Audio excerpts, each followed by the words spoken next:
Good morning, everyone. My name is Giulia Carboni, Life Program Coordination Manager in CINEA. It is a pleasure for me to welcome you to the EU Life Info Days on the 2023 Calls for Proposals of the Life Program. I have been working for Life for approximately 10 years. This is the 8th edition of the EU Life Info Days, which I introduce and moderate since 2019. And as many events, also this one became virtual in 2020, as you can imagine. But I would like to know a little bit more about you. I know that there are already more than 2,600 registered participants for the event. I'd like to show you the tool that we will use to interact today. That's Sli.do. And as you can see there is a little QR code. Our Sli.do hashtag is hashtag EULive23. And I would like to know a little bit more about you and ask you indeed if you have already been with us. Have you attended a live info day before? Can you please connect and let us know this? How many of you have actually been with us already? That would be really good to hear and to know if we are reaching out and how far we are. So I have my colleagues in the back office checking your replies, and the Sli.do tool is not just for us to catch up. Wow, 63%, 65% newcomers.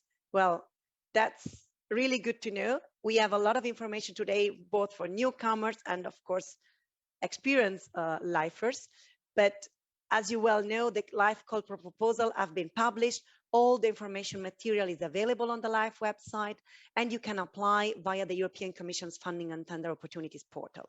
Still, we know it is a lot to digest, especially for newcomers, for this 67% of you that is watching us for the first time.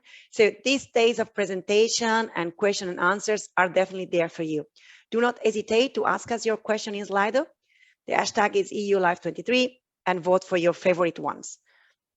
We'll do our best to give you our replies after each session. But now I won't take more of your time. Let's have a look at the agenda of these 2 days of information for you. So let us see what are we gonna do today. In the morning, we will focus on the general and financial aspects of the calls with one long slot for question and answers.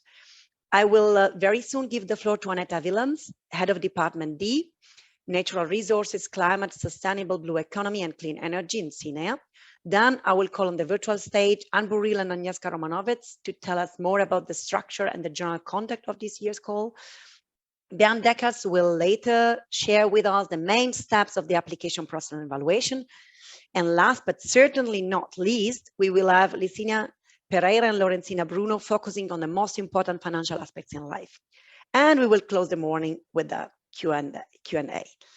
For the afternoon, next slide, stay with us if you're interested in applying for strategic integrated projects, replication projects, or if you're looking for opportunities for third countries.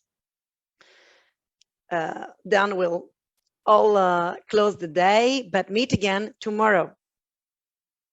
So tomorrow we'll have few presentations, project examples, and above all, a lot of time for question and answers on climate mitigation and adaptation, clean energy transition, circular economy and quality of life, and nature in the afternoon.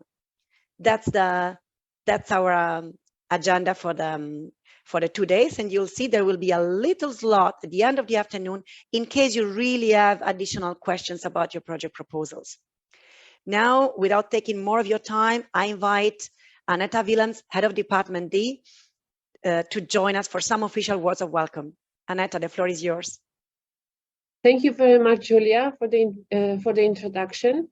And dear participants and dear colleagues, good morning to all from Brussels. It's a great pleasure for me to be here with you today, and I also add to this 67% of newcomers. My name is Aneta Willems, and It's from October last year that I'm head of Department D in the European Climate, Infrastructure and Environment Executive Agency, more commonly known to you as CINEA. CINEA is one of the 6 executive agencies of the European Commission, and it's managing 7 different programs dedicated to the activities of and policies of 7 directorates of the Commission. We work with more than 500 people, and we manage the budget that is delegated for the period of 2021-2027, that is more than 65 billion euro. And the mentioned 7 programs that CINEA manages are the Innovation Fund, dedicated to climate change, Horizon Europe on research and innovation, Connecting Europe facility in the fields of energy and transport, Renewable Energy Financing Mechanism, Just Transition Mechanism, and European Maritime Fisheries and Aquaculture Fund, and as you all know, the LIFE program. And with this clear mission to contribute to a sustainable, climate neutral, and resilient economy and reversing the loss of biodiversity, LIFE is an important instrument to deliver on the ambitions of the European Green Deal. You will discover more about LIFE program from my colleagues today and tomorrow, and I will not go into the details of other programs as this would take too much time, but I invite you to visit the CINEA website on which you can find many more details about the programs, next calls, and project stories. You will quickly also understand with the focus on climate, energy, and mobility sectors, CINEA is ideally placed to reinforce the dialogue among those different sectors and ensure their optimal use, achieve the highest impact for the agency in Europe. And we also identify ourselves as a true European Green Deal agency. In particular, our Department D covers a great variety of topics such as natural resources, climate, sustainable blue economy, and clean energy. And in the department, we are therefore very well positioned to support synergies between different programs. And the LIFE program has established strong ties with the European Maritime Fisheries and Aquaculture Fund called MFAF. And the program is providing support to the implementation of the Common Fisheries Policy and the Union Maritime Policy. For example, to tackle marine litter, under the program, the LIFE program that we have supported, called the Ghost LIFE, we have started the action on this marine litter tackling, and that was followed by the bigger MFAF's project called MargeNet, and now is going even bigger in a Horizon 2020 project called Maelstrom, which is worth already 9 million euro. And to highlight how well CINEA and our department are positioned to collaborate across EU funding programs, I want to inform you that the agency recently launched the online public dashboard. This tool allows everyone to find information about EU-funded projects that are supported by CINEA with data visualizations, with maps and graphs. And I invite you also to interact with this platform to discover data on projects in real time. If you are interested to know more about funding opportunities that are currently open with us, please also visit the dedicated calls for proposals page on CINEA's website, where you will get an overview of the ongoing calls for proposals across all programs managed by CINEA. So with this, let me thank you for your attention, and I wish you all a very interesting info days and good luck with the preparation of your proposals. Thank you very much. Thank you very much, Aneta, for joining us and for welcoming live potential applicants to CINEA. I'm also always impressed by the variety of green programs run at CINEA, and particularly in our department, and to see how they intertwine.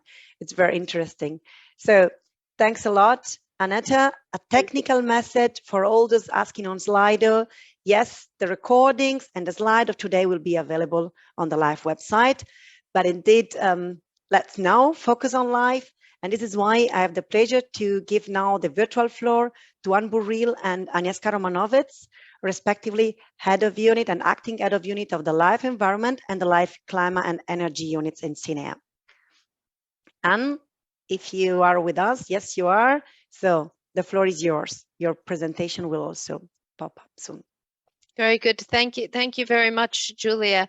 And I'm very pleased to be able to make this presentation together with Agnieszka today. She and I head the 2 units inside CINEA, which are responsible for the implementation of the LIFE program, including this year's call. What we're going to try to do is give you a general overview of the program, of the call. Certainly for those of you who have been at Info Days today, you will already know some of this information, but it's always useful, I think, to listen again, and perhaps you'll discover new things that you didn't know. And of course, for the 2/3 of you who are new, welcome to life. We're happy to present it to you. Next slide, please. In fact, the LIFE program has been around for more than 30 years now. It was envisaged and is implemented as the program of the EU to support environment and climate objectives. While certainly other programs also make a contribution to these objectives, LIFE is 100% dedicated to the objectives and the targets of the European Green Deal, and specifically the policies and the legislation in the sectors of environment and climate.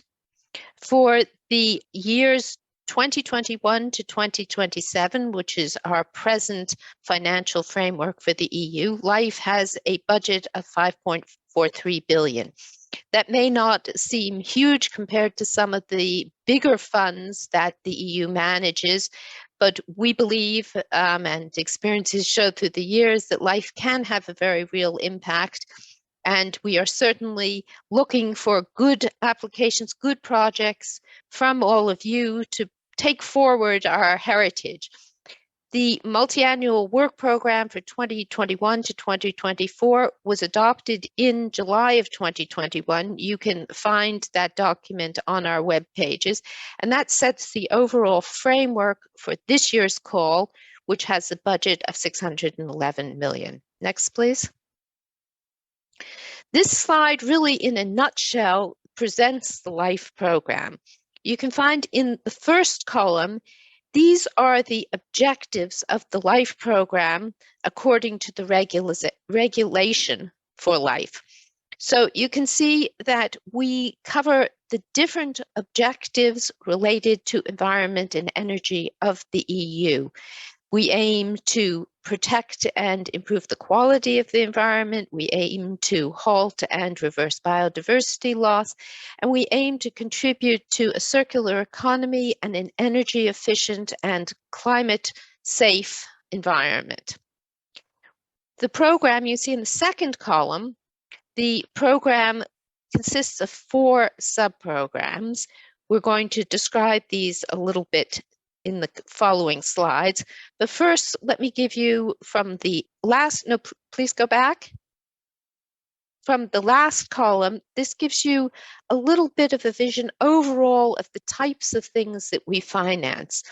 In the first box, you can see the type of projects that we finance. We finance, in some cases, projects that demonstrate existing best practice, but always we are looking for something a bit new, something that sets a model, something that will catalyze change for the future.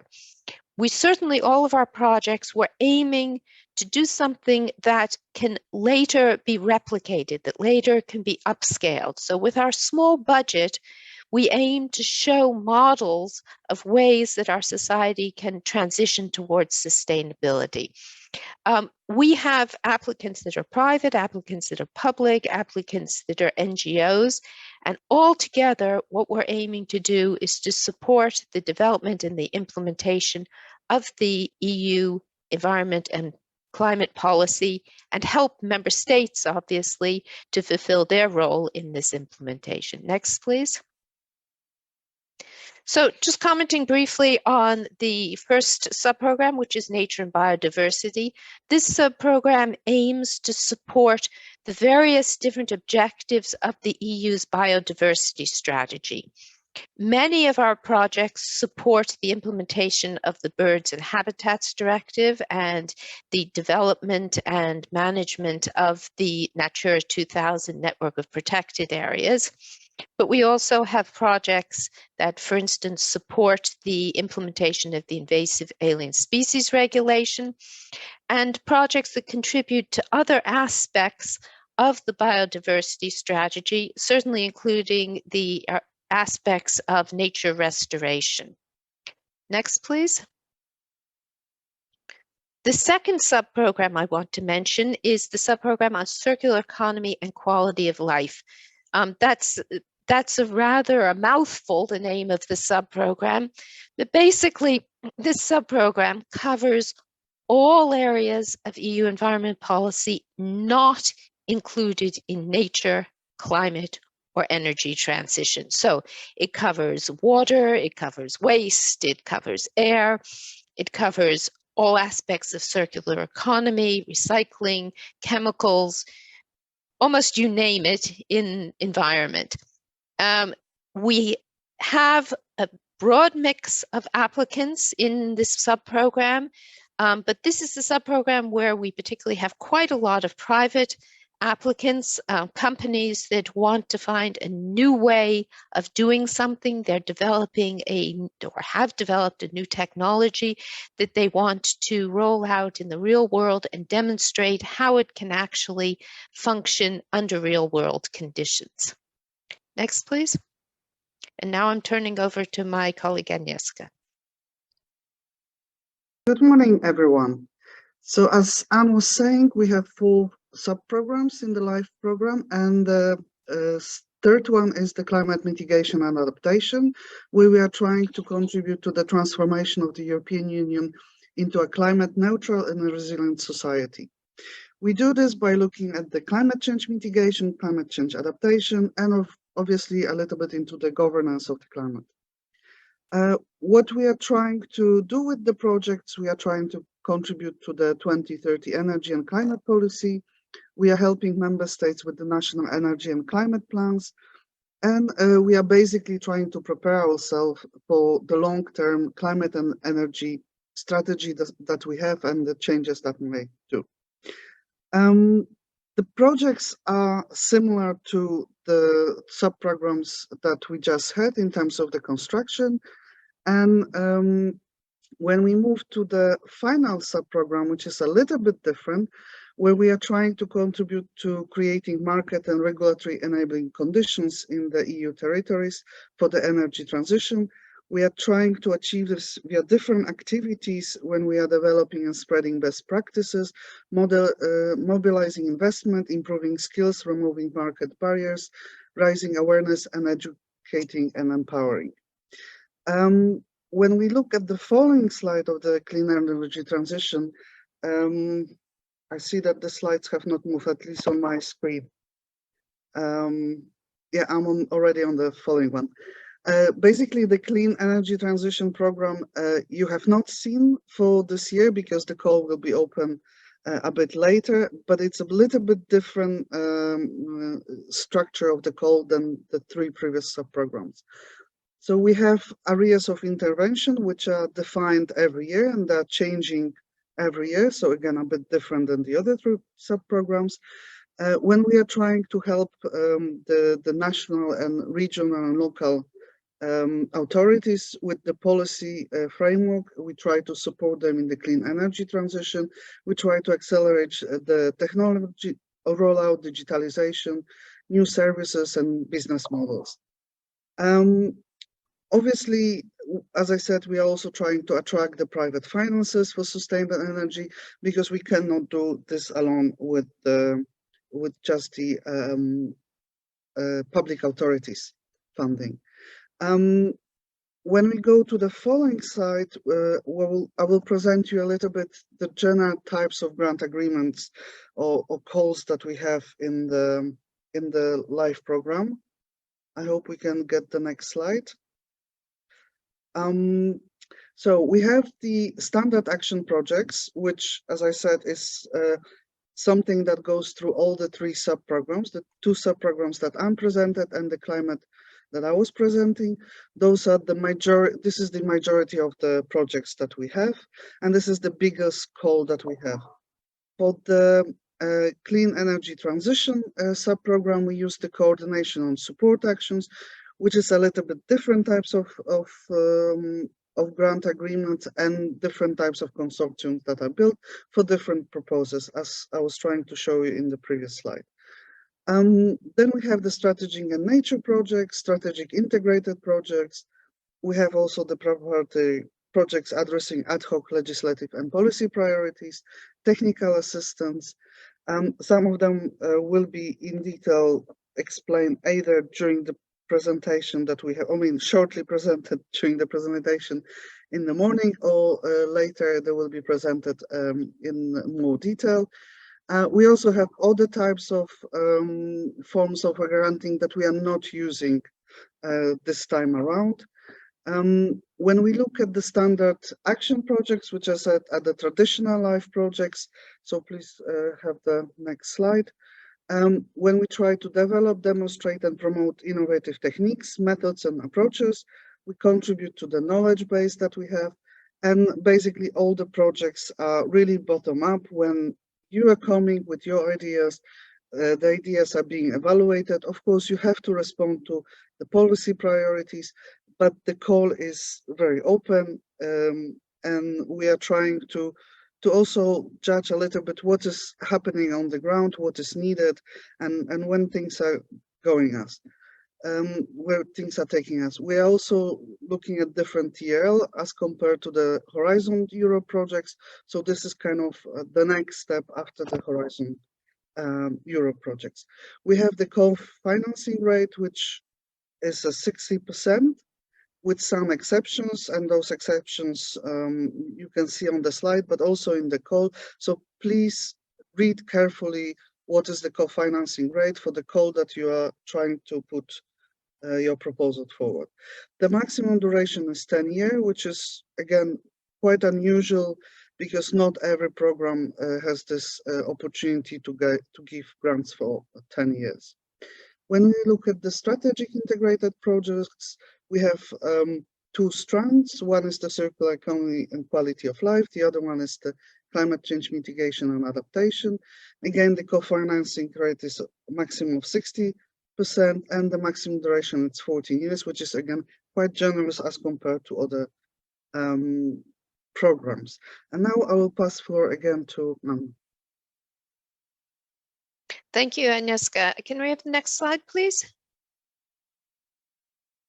So Agnieszka has just referred to the strategic integrated projects. They're projects that target very specific plans or strategies under the EU environment and climate policy.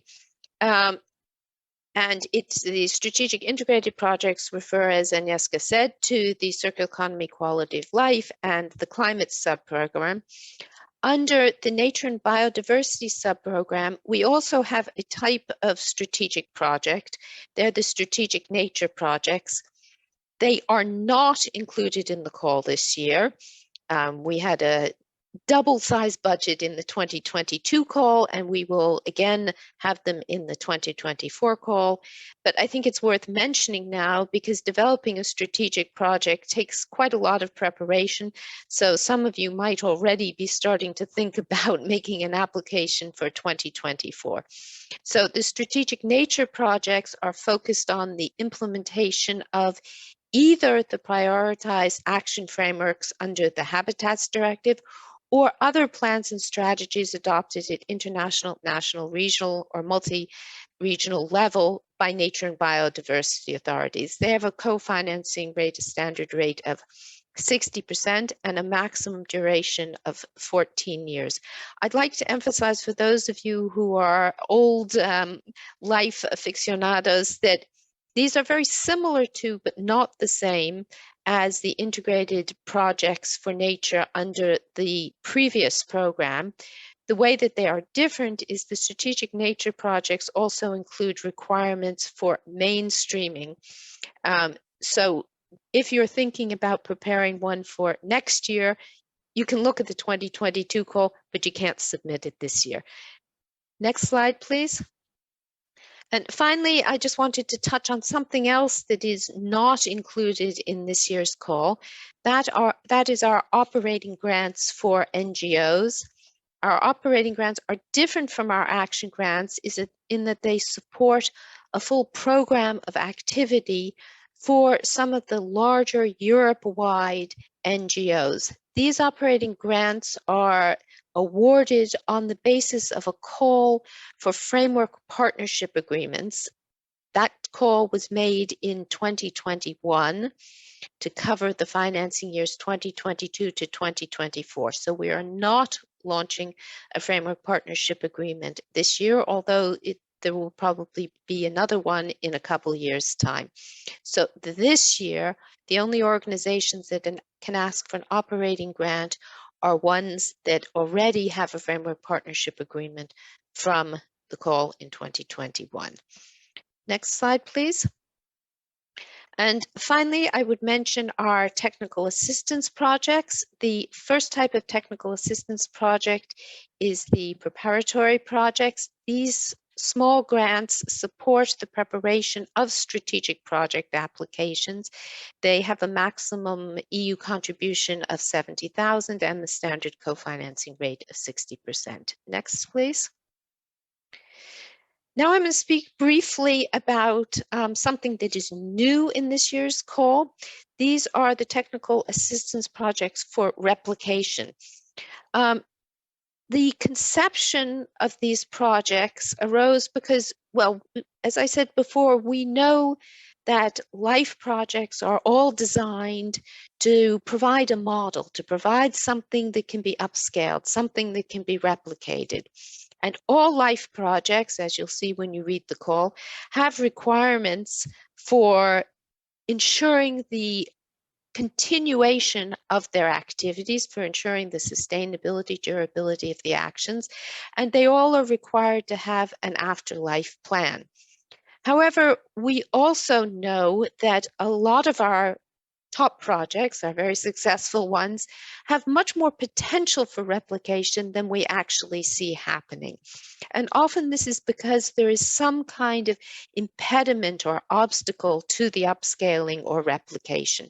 So the idea of these projects was to provide grants that would help with this upscaling, with this replication, about making sure that our top successful projects really do get replicated broadly. Next slide, please. I'd like to emphasize that this is not just about a sort of phase 2 of the project going on, continuing the same thing that was done in phase 1. It's really about doing something that will ensure a real replication, a real upscaling, and it should be doing something more than the standard requirements of all life projects.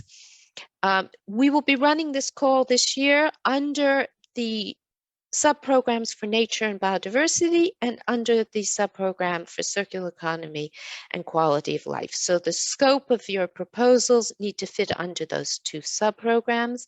There will be the standard rate of co-financing of 60%. And as you see, we expect that these projects will start, they should be designed to start around February or March of next year.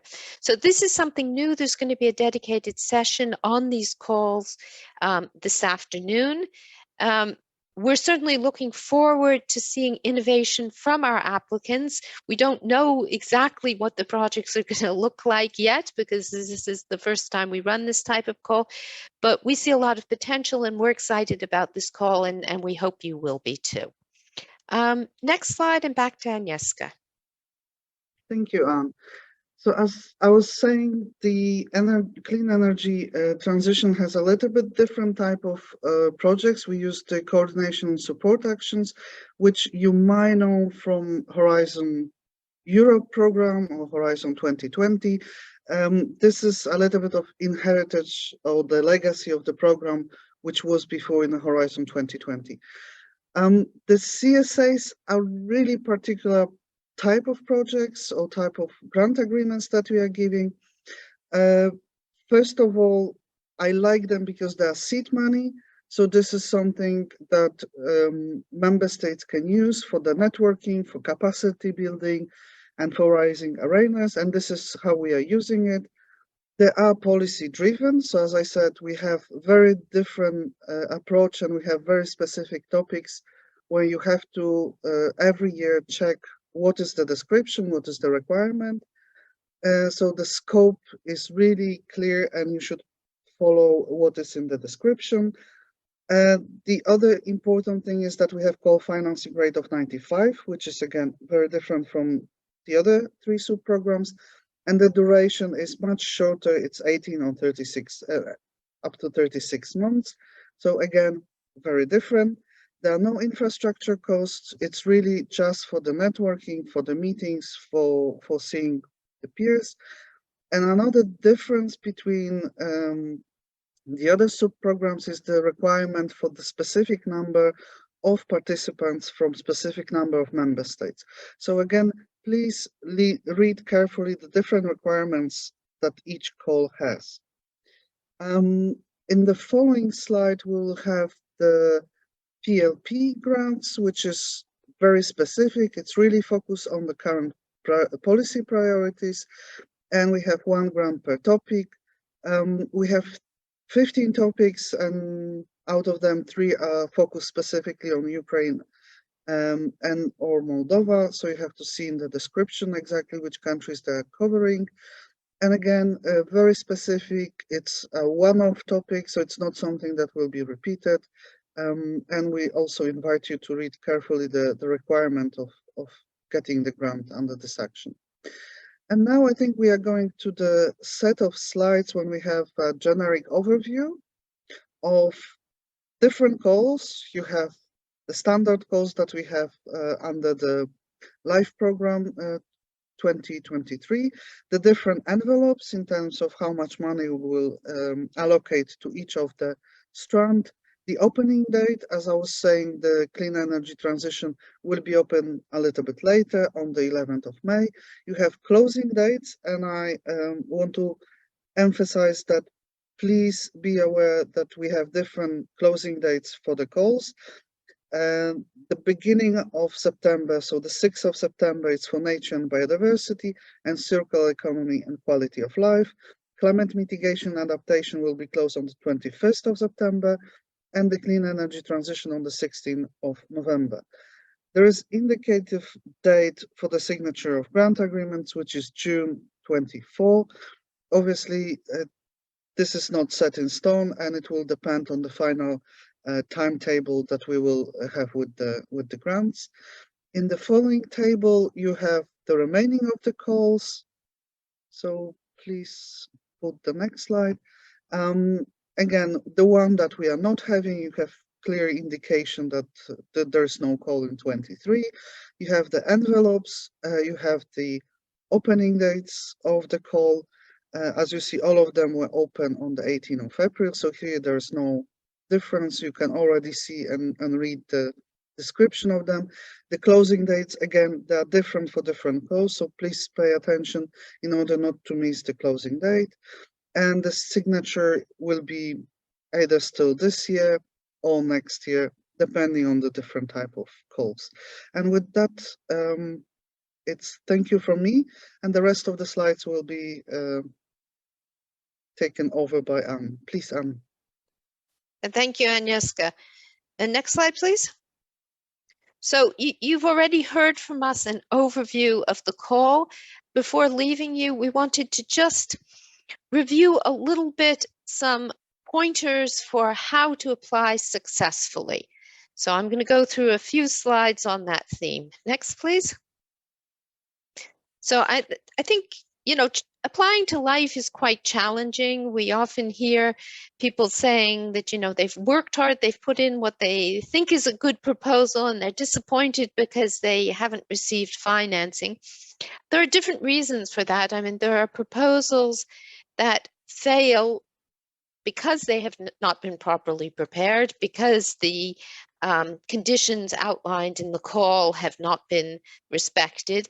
But there's also a significant competition for life funds. So every year we have quite a number of projects that we think are very good, but we don't have enough finance, and we can only finance the ones that are really at the top of the list and really excellent. So I think you need to approach the application process knowing that there is this significant competition, and make sure that you really put in a high quality application. You do need to now apply through the IT portal. This has been true since 2021. So those of you who have applied in recent years or who are new applicants, it will not come as a surprise.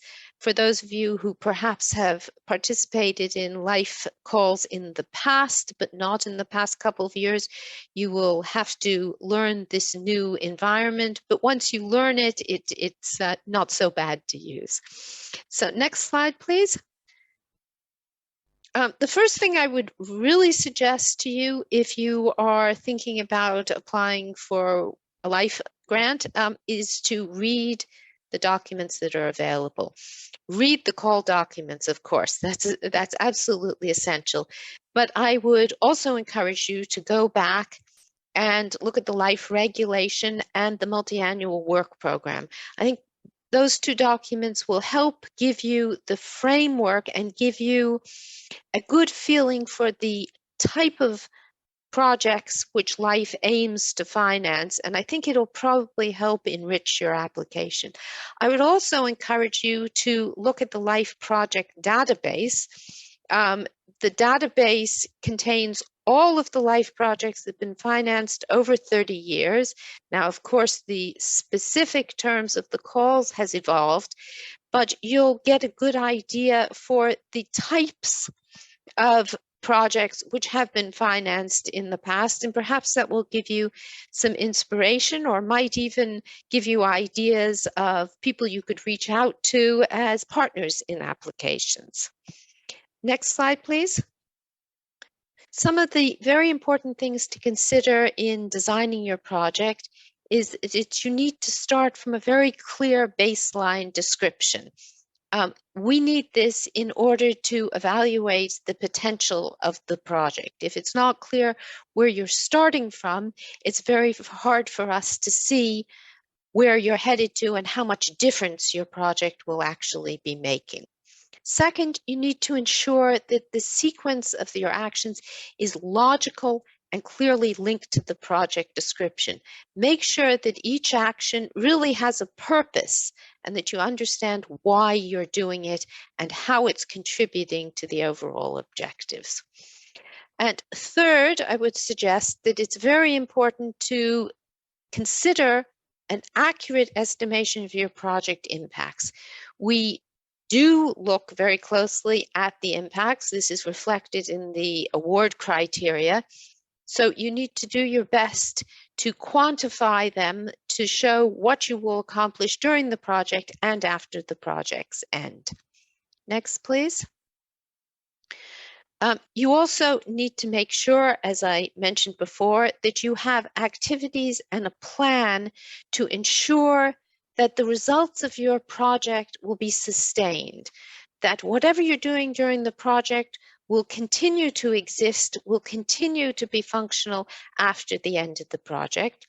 In addition, you need to consider how you are going to ensure uptake and replication of the project results. And finally, you need to make sure that you describe very clearly all of the beneficiaries involved in each of the specific actions. We want to be clear when we're evaluating the proposal that you've really allocated the right resources, the right kind of expertise to making sure that each of your actions will be a success. Next, please. And so some final points on project design. Make sure you limit the number of actions to the ones that are essential to achieve the project objectives. As we said, this is a competitive process and you need to show that really you've thought through your project well, you're including what is needed and what will effectively and efficiently achieve the project objectives. You need to make sure, of course, that there's a coherence between the description and the output in the different parts of the application. So make sure that what you say in part B is reflected also in the work packages. And I've already commented a bit on the partnership structure, but really that is key. Make sure that you have a complementarity in your consortium, in your partnerships, that you don't have a redundancy of expertise, but rather that each partner comes in to bring some kind of added value to the project partnership. And certainly you should be involving the key stakeholders. We all know that if you want to implement environmental improvements on the ground, you need to work with the stakeholders. You need to ensure that their concerns, that their expectations, their needs are appropriately reflected in whatever kind of environmental solution you're going to be demonstrating. You've seen in the previous slides information on project duration. You have a certain margin of choice here. You obviously need to design your project duration to meet the actions which you are proposing. We find often that people are overly optimistic in their schedule of activities. Make sure particularly that you allow sufficient time to gather information and do any preparatory work. As I think you're all aware, we don't do any basic research. We don't finance basic research in LIFE projects. However, you may have some preparatory actions which you need to complete before you move on to the main actions of your project. You need to consider possible delays in obtaining permits and authorizations, and it's probably a good idea to build in a little bit of a buffer to allow for unexpected events. This way you'll have a realistic time schedule and the feasibility of your project is likely to be considered higher in the evaluation. Something else that's really important is thinking about making sure you meet all of the communications requirements. All LIFE projects have communications requirements. We want to make sure that your results are diffused, that they're known, that you're communicating with stakeholders, that you're communicating with decision makers, that you're not working in a little bubble. These are projects that are in the real world, and we want you to interact with the real world and tell the real world about all the great things you're achieving. One of the ways to do this is to also organize platform meetings and networking events between LIFE projects.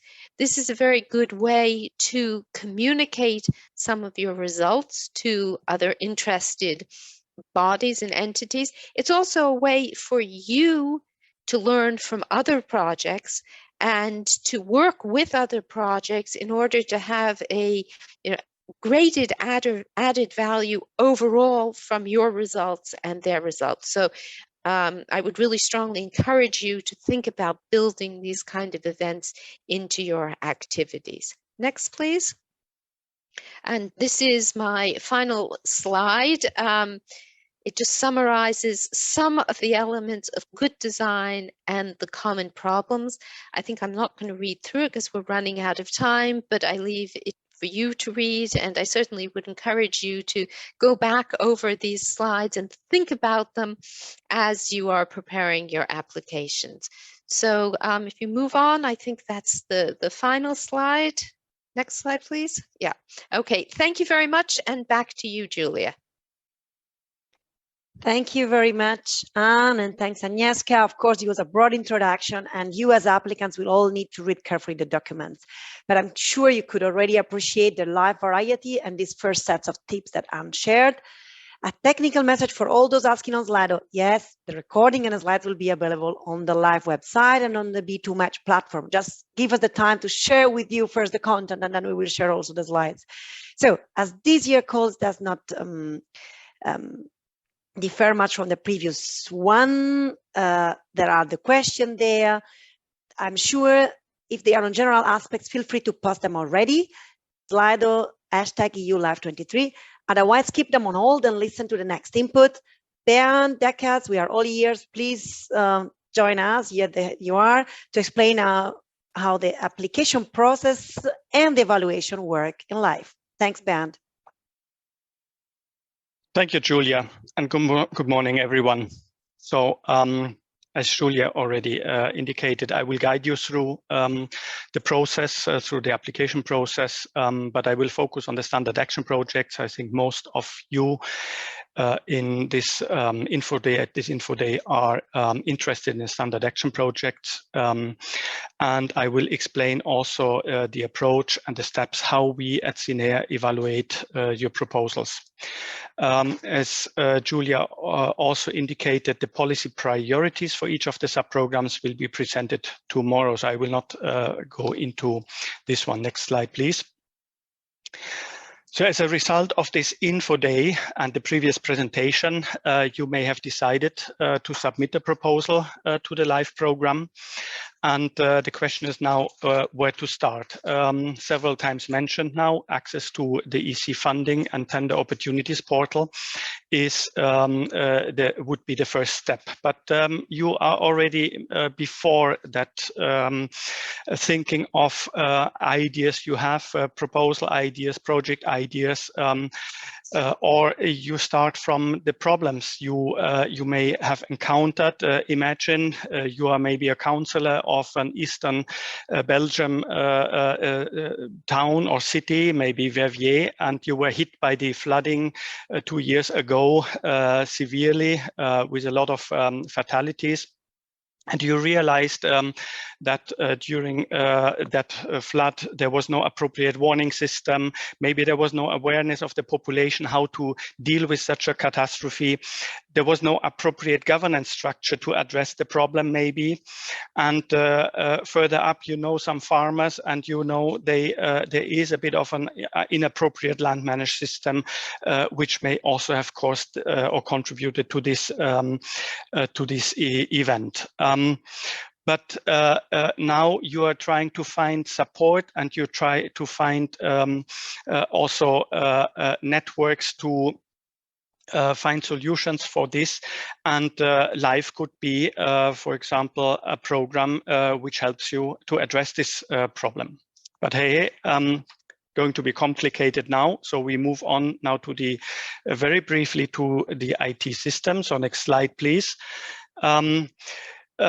Well, there's no need to read it. When you will enter the system, the funding and tender portal, you will find all this information. Okay, thank you. This is looks even better now. So you will have to find on this portal the relevant call. And next click, please. You will have the LIFE 21-27 place or area where you will find the various topics which are open. Currently, we have 14 topics open, which you see then on the right side. 2 of them are forthcoming. Those ones are the mentioned technical assistance projects.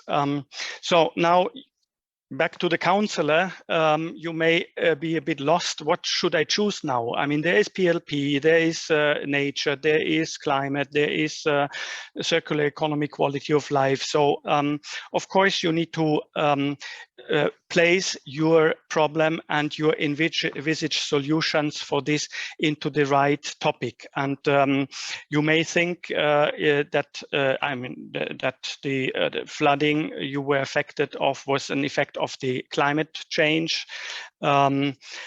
And you could choose, for example, one of the 3 topics. We have climate change mitigation, we have climate change adaptation. So your problem or your proposal ideas could fit under this, for example. But there's also climate change governance. And this next click, please. So that would be maybe the right one you would choose. And you click then on the climate change governance, and you get to the next slide. And here you get into the topic, inside the topic, which explains you a little bit more what it is about. And with the next click, you are highlighted on the left side for the general information. You see here the topic description, the conditions, the various documents which are relevant. You also can do a partner search here, and you have various support links in this. What is most relevant at this stage, and the next click highlights down there the call document. My previous speaker Anne already hinted to the documents which are must read.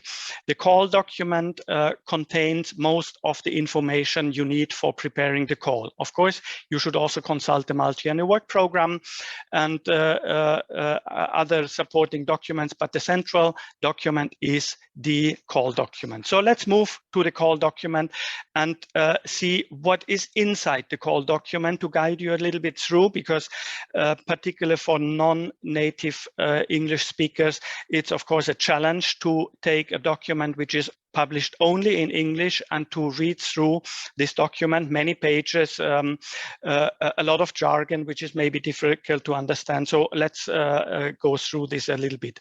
The call document is published every year, new, and has some adjustments, of course, from year to year, but the LIFE program as a bottom-up program has usually a very stable structure, so you are pretty much safe from one year to the other to be able to also submit the similar proposal later if you're not sure whether it's mature enough for this year.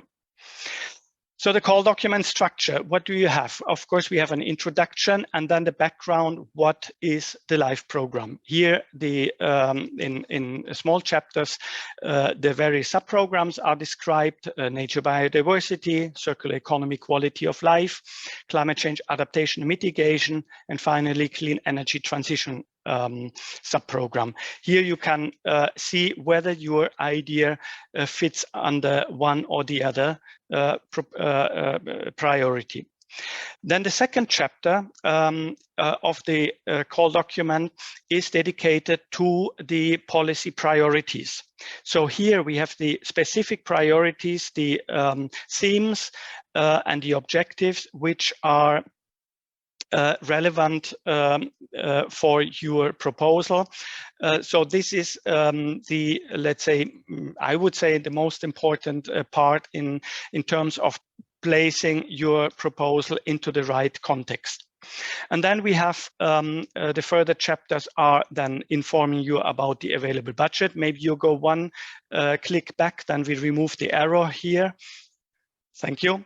So the available budget, the timetable and the deadlines, which have been presented in the previous presentation, then the admissibility and the documents required for the submission. You need to be careful also with the eligibility, whether you have eligible partners, the eligible countries. So take a careful look at this one. It gives also indications on the consortium composition, what are the eligible activities, what are the potential geographic locations. The seventh chapter is about the financial and the operational capacity and exclusion. For private entities, coordinators from private entities, we will have to check the financial capacity of those entities, but also the operational capacity. So have a careful look at this chapter if it applies to you. The call document, or we have not published and we have not prepared a dedicated document on how to evaluate. This is included in this call document. So you find a chapter on the evaluation and the award procedure, then the award criteria. And now we go to the next slide, please. We have now a chapter which is called number 10, the legal and financial setup of the grant agreements. Very important also to read, because you will have to sign a grant agreement between the agency and yourself, and you need to be sure that you will be able to also sign such a grant agreement. There is no possibility to change the grant agreement and the conditions of the grant agreement. So you have to follow this. So please have a look at this one to be sure that you can actually apply. And then you have some guidance on how to submit the application and further information on where to get help. Okay, so the counselor thinks this I will manage, and he is convinced that he will be able to submit a proposal to the live program. And he tells the mayor is very excited and already sees the 10 million euros, and he thinks of the latest fire brigade vehicles. He wants to build a large underground storage tank and comes up with very crazy ideas, but the councillor then cools him down, says, well, first think about the citizens. They need to understand how to adapt. And wasn't there a group of planting trees everywhere? Maybe they could also be involved in this. So they are sitting there and they are already designing sort of the proposal. So let's go to the application forms, because now they have to put it on paper somehow and finally submit it to you. So you have read all the call document and the conditions, and we start creating the proposal. Next slide, please. So we dive even deeper now into the IT system of the European Commission. Some of you are already familiar with this. Some have to learn certain steps. We are working very closely with a partner agency which is managing all the IT system, where you also register yourself. For example, you need your PIC number, your identification code, and with the next click, you see the place where this identification code would be put in. Then you have various fields in this form where you enter information. If you don't have this PIC, you have to apply for this. So plan well ahead so that you also fulfill this kind of administrative requirements. And then you have on the left side with the next click highlight on the place where you find all the documents which you need for preparing the proposal, the templates, the guidance documents, and so on. And if you have still questions and you're not fully clear, and with further down you have various possibilities to get help with regards to the portal, but also if you have questions on the approach, you can send an email either to the functional mailbox of CINEA or to the help desk if it's related to IT problems with the submission system. So we go to the next slide, and I would like to guide you now through the structure of the proposal. What will you expect when you have to fill in the proposal? Well, I said the guidance document is, the call document is written in English. All the templates here you will find on the portal are also written in English, but it does not prevent you to also submit your proposal in the local language. I mean, if you feel more comfortable for this, Live still offers this possibility. My colleagues will hate me now because, of course, we prefer to read proposals in English, but we have the mechanism in place that we also evaluate local language proposals in an equal term as English written proposals. But still, you have to move through all these explanations in the English language. So what do we have? The structure of the proposal is divided in three parts. Part A are the administrative forms, which you have to fill in the system directly in boxes. Then the part B is the technical description of your proposal, and this is you write this in a text editor. Microsoft Word, for example, and then you convert it into a PDF and you upload it together with the annexes in the submission system. And then we have a part C, because life is a program where we want to implement and we want to also show to the decision makers and the public the change which the life is actually doing. And for this, we are very keen on the performance indicators your project is delivering. And for this, you have a particular part. Let's look at the individual parts and see what are the do's and don'ts. So next slide, please. So the application form part A, the administrative information, you may think, okay, this is some standard things I need to fill in. I find a nice acronym, a nice title. I click the keywords, but you should also click the right priority you want to submit it to. Then there is the summary or the abstract. You write a little bit there, but no, here, that's the first highlight I would like to make for the application form. The abstract is very important. When we receive the proposals, the first vision or image is the abstract, your summary, and the overview of the participants with some budget information. This is the first image which we will get from your project. So the abstract is your business card. So invest time in the abstract. Tell us in the abstract where you start from, where you head to, what you will achieve, and how you will achieve it.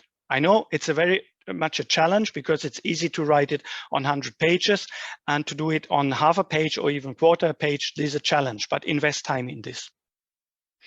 Then you have in the second part, you provide the list of participants, you provide information on the staff efforts, and you write about the critical risks which the project might encounter and how you will mitigate those ones.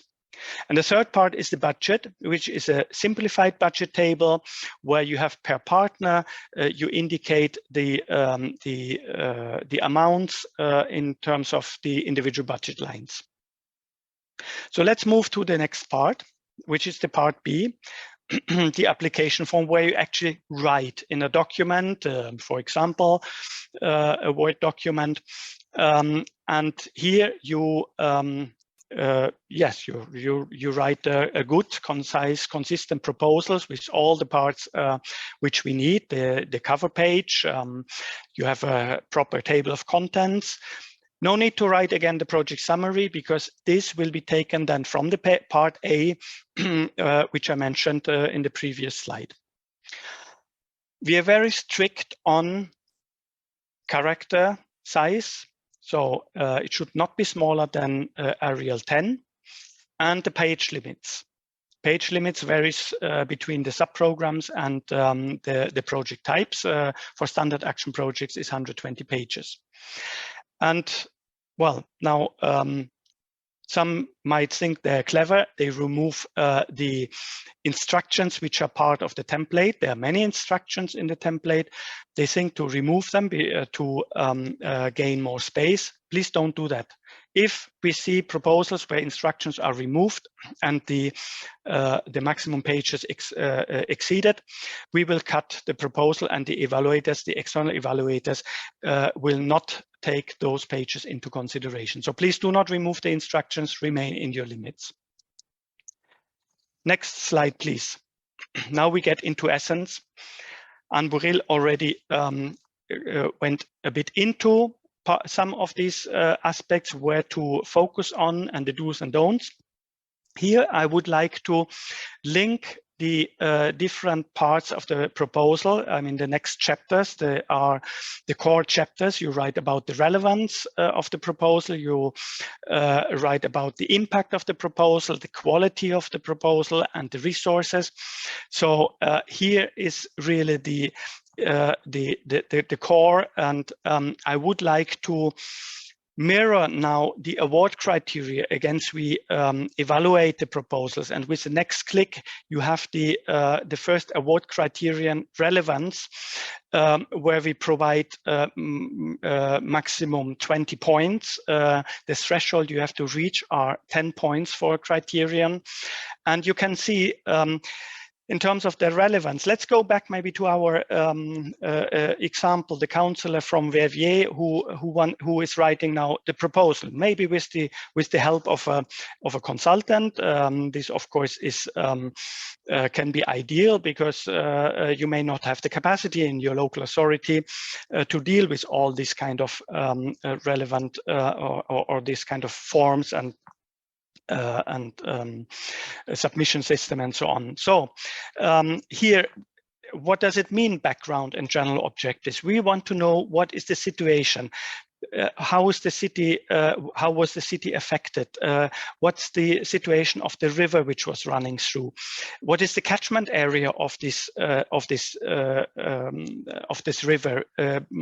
You need to take this into consideration. We want to have a clear picture. What is the actual problem you encounter, and how do you want to resolve this, and with which means you want to resolve those problems? So, what is the precipitation during a normal summer, and what happened 2 years ago?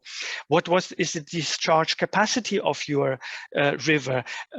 Where would you find place for new extension or retention areas? How many people live in this area? What is the role of the farmers and the farms on the plateau, for example? Maybe they are involved in agriculture project, through the common agriculture policy, and there you have already one hook where you can create synergies and co-benefits, which is also a part of this chapter. So you write about your idea, how you want to resolve the problem. You provide the specific objectives, and please. I will repeat from the previous presentation, and will continue repeating that the specific objectives are important to describe, and limit yourself. Do not write or do not develop too many objectives. And the award criteria on the right side mirror exactly those chapters. So we are looking at the relevance of the contribution. We want to see how it is in line with the priorities. The overall intervention logic is important, and the extent to which the project offers co-benefits. We go to the next slide. And you can do immediately the same click, because then you see immediately also the award criterion, the second one, which is also in the call document. So impact, very important, and we we give even more importance here, because we are adding a weighting factor to this in the award in the award. So we have 1 to 20 points, and then the weighting factor 1.5 will add an additional maximum 10 points to this. So very important aspect. So how do you describe what your project intends to deliver? What is its impact? And we want to have this in figures. So not only how many capacity building events you have organized in your local authority, but how did the behavior change, and how did this translate into action? For example, reverting back the forest, the freshly designed stone gardens you have in the vicinity into nature-based solutions. And this should, of course, be sustainable, last beyond after the project has finished. And you should also describe how you will inspire maybe neighboring countries or communes, and maybe even the neighboring countries on the other side of the border. So catalytic potential, replication, and upscaling. Again, the award criteria mirror the same picture here. We move on to the next part. Ideas can be great and crazy. Another click, please. So we have the award criteria as well. Thank you. Ideas can be great and crazy, but how to translate them into the solid work plan now? And Burrill already highlighted the importance of the work package and the intervention logic. that you link up the individual work packages and link them back to the general description of your problem and your objectives. The way you engage your stakeholders is described here, the way you do the monitoring and the reporting and the communication and the dissemination of visibility. And we check then again here how clear the work plan is, whether the appropriate geographic focus of the activities is described, how is the quality of the work plan, the involvement of the relevant stakeholders, and finally the monitoring and the dissemination. Next part, please. So where does the money come from? So, but we are not. It's more about the financial part, the resource part. Here you describe the consortium setup. So the local authority in our example, of course, will be part of it. The water department, wastewater department. Maybe you want to think of the local hospital to involve the emergency response actors. But you need to think also of the river management authority. Maybe there's a gardening club you want to involve. So you should involve those ones who are necessary for the project, not more, but the ones who are necessary. You described the project management. If it's a large consortium, it's of course, you need to provide us with a convincing approach. Green management, and then the budget. Budget, very important. And you see in the award criteria, the last point, value for money, is the important aspect here, that the activities you describe are really well represented in the budget you propose. We go to the next slide. So we have then further chapters where you can add then in terms of annexes also further information. One important annex is the detailed budget table. I would like to highlight this in the next slide just briefly, but I don't want to preempt. Next slide, please. Don't want to preempt the next presentation on the financing, but here we just ask the details how and for us, for the operational side, we need to have this information to see how your budget links to your action. Describe, for example, the subcontracting in details, also the other costs. What do you intend to do? You can also do that in the work package description, but also here. You can use the support of third parties, for example. You can, for the nicest nature-based solutions of the designs of the ones who want to convert the stone gardens, you can award them and help them to change the gardens. For this, we have financial support to third parties, for example. But read the guidance and the instructions what you need to have to do. Okay, so we move on and go to the evaluation process. Next slide, please. So we have a machine, and the machine consists of the ambition to select the excellent proposals, but we also want to make use of the budget which we have. You can also make already the next clicks, please. But we also, next clicks, please, until the slide is full. Thank you. And we also want to keep you motivated. So you see rough statistics here from the last 2 years. We have per year roughly 500 proposals, of which we select per year around 100 proposals for the 3 sub-programs. The indicative budget for 2023 is on the right side. And so with those figures, you can approximate the respective co-financing, the respective success rate we have or you may find in the live program. So the next slide, please. We have the admissibility and the eligibility checks, which we do. So you need to submit before the deadline, obviously. And I encourage you submit the proposal already well before the deadline. You can always resubmit the proposal in a new version and overscribe the old version. Don't wait until the last moment. Then for the eligibility, we check, of course, the participants, whether they're eligible, also the activities. So we move on, and I'm almost at the end. So next slide, please. So for the award criteria, you will find them as well in the call document. Look at them very carefully.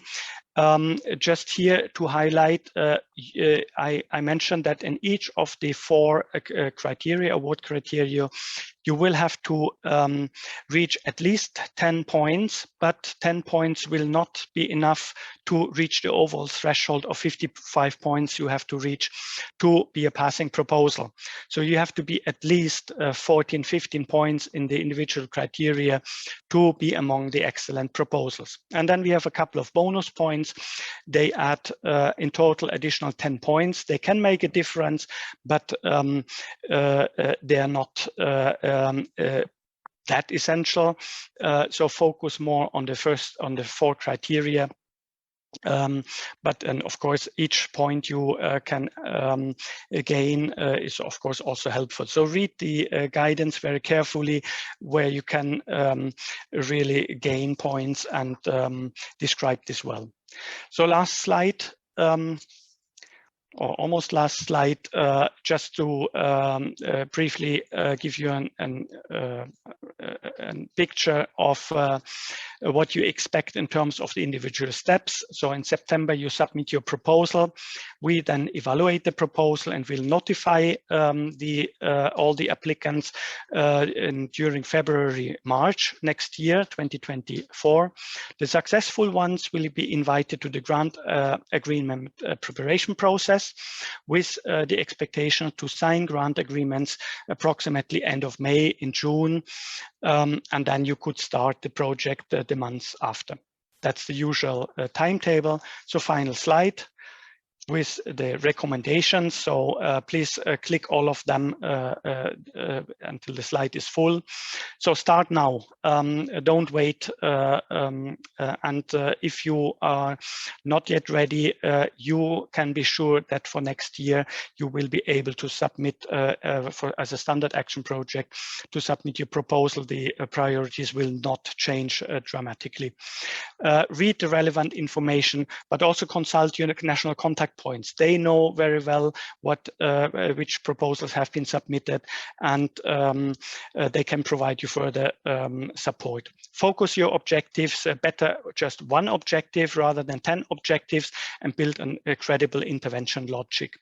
Build a relevant consortium. We are not looking at the maximum size. It should be a relevant consortium.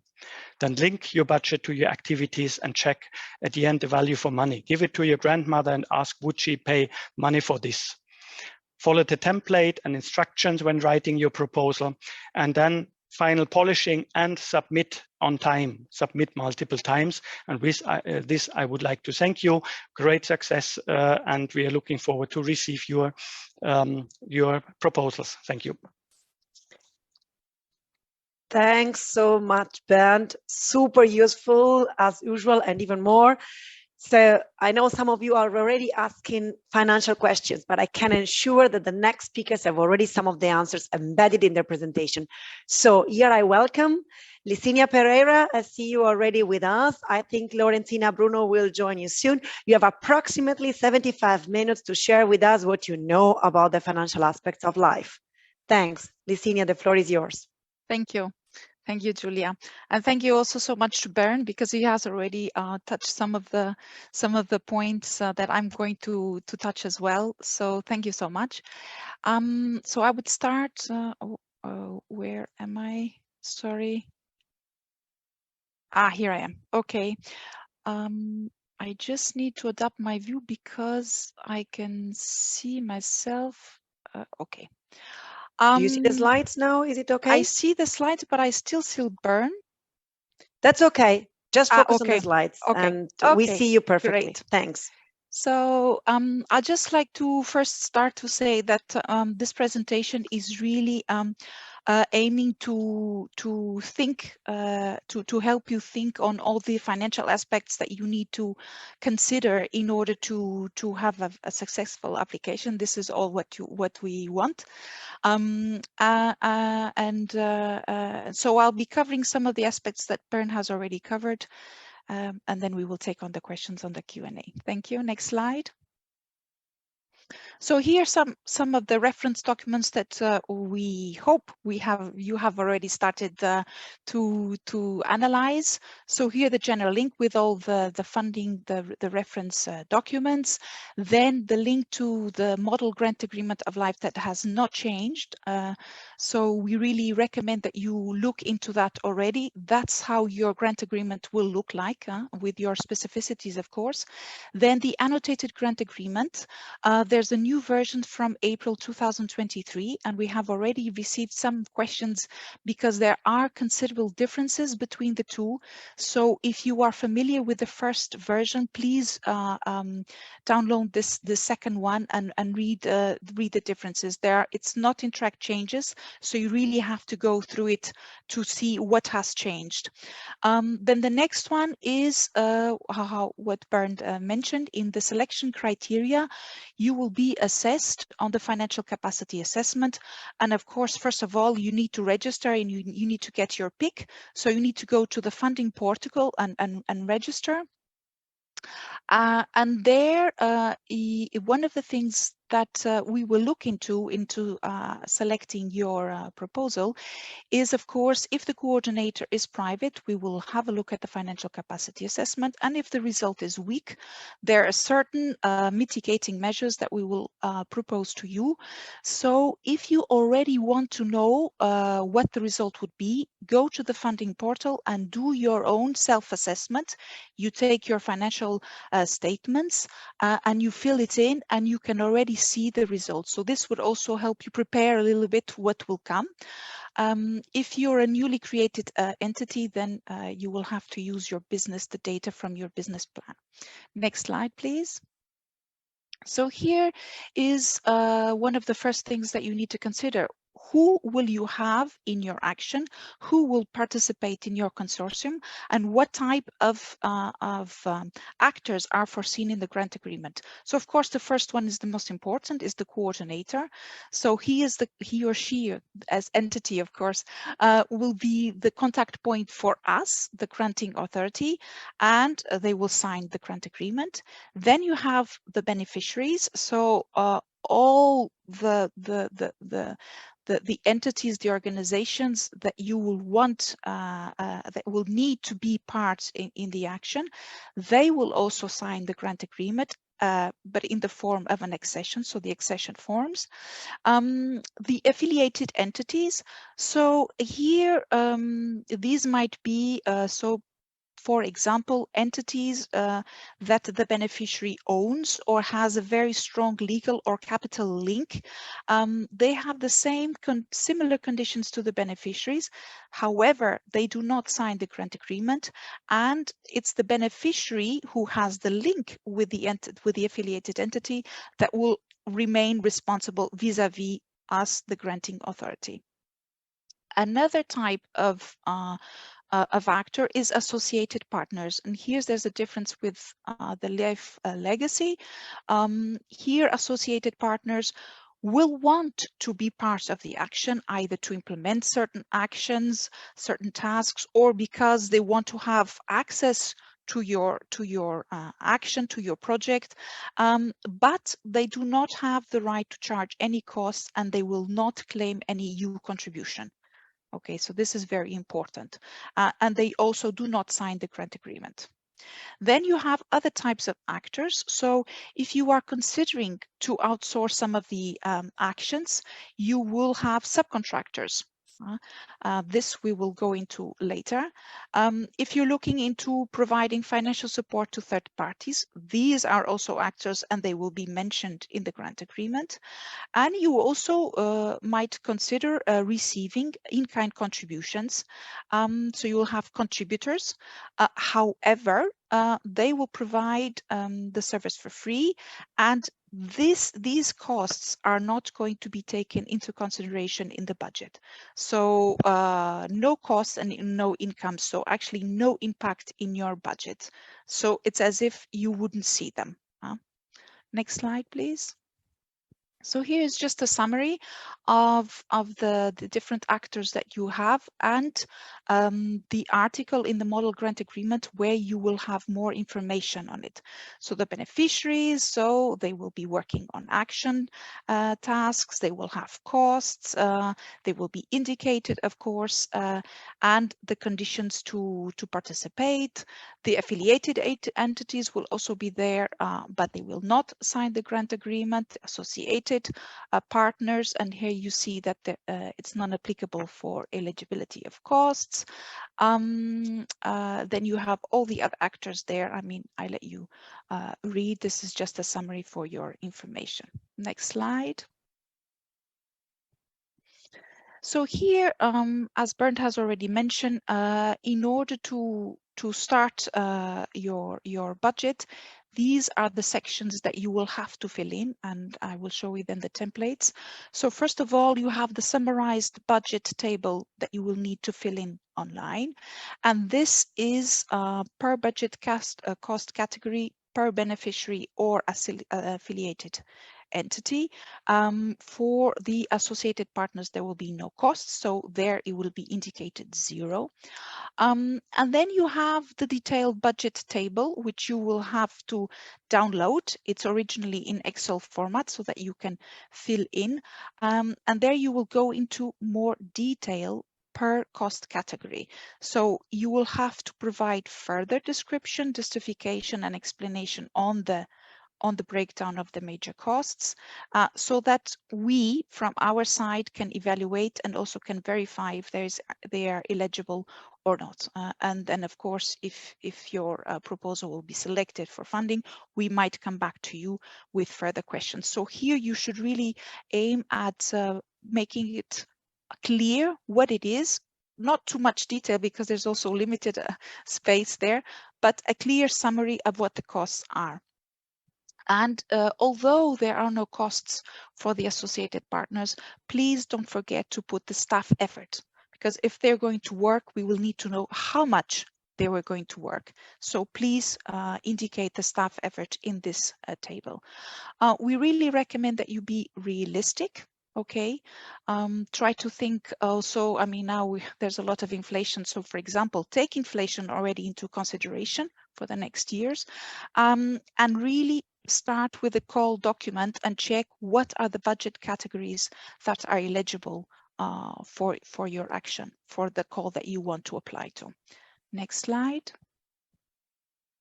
So here is an example, is the template of the overall budget that you will need to fill in. This is how it will look like then in the proposal. So here you see all the cost categories, which we will look into later. Next slide.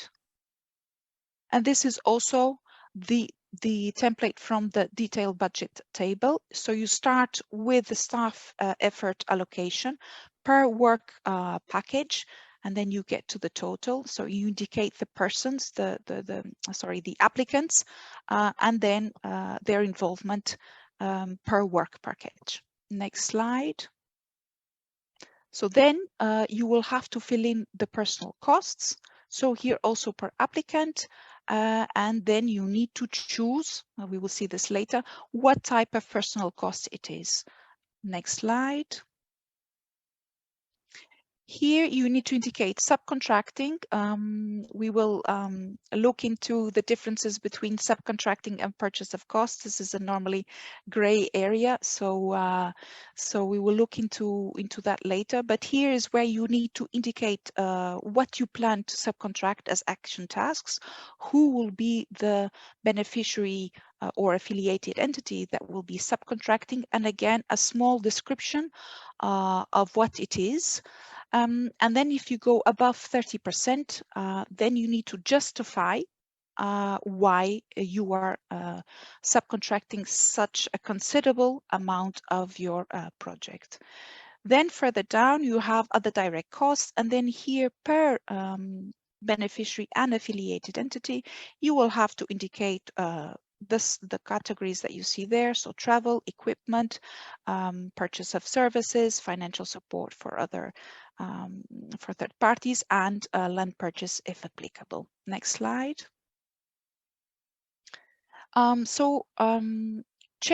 Check your call, what is eligible and what is not eligible. This is very important. Of course, we are working in euros, so please make sure that you convert, if you have another currency than euro, to euros. Please don't forget this.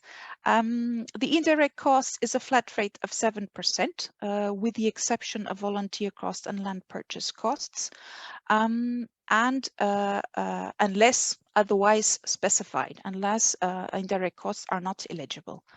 Indirect costs covered by an operating grant are not eligible unless it is demonstrated in the accountant system of the beneficiary that the operating grant does not cover any costs of the action grant. So if you have an operating grant, you may claim indirect costs for this particular application that you will submit, but you have to have a very clean and clear accounting system that separates both, and that you are not covering any of the costs of the action grant. For the unit costs for daily rates, for SME owners and volunteer costs, you will find that in the Annex 2A of the model grant agreement.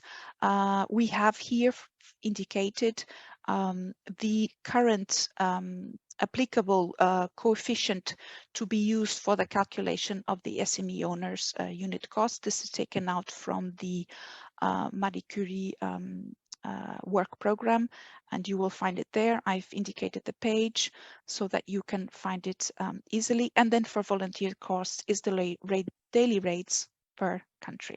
Next slide. So what is the maximum EU funding for eligible costs? I mean, you also need to consider how much you will get funding from CINEA, and also how you will fund the rest of your action. So here the percentage depends on each call. I let you read. So standard action projects is normally 60. For nature and biodiversity, this can go up to as far as 75% or 67%.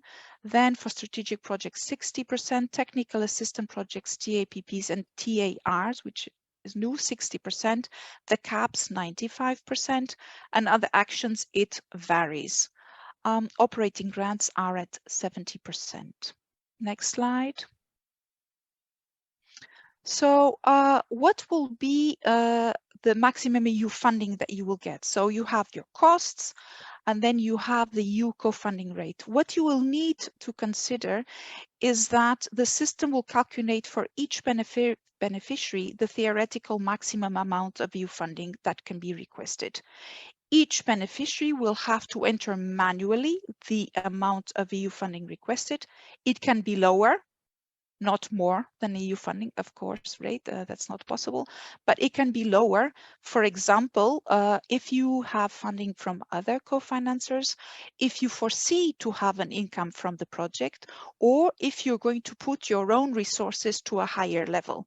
So each beneficiary will have to decide what to enter. Okay, then the maximum grant amount is the maximum amount decided by the EU, and it normally corresponds to the requested EU funding, but it may also be lower.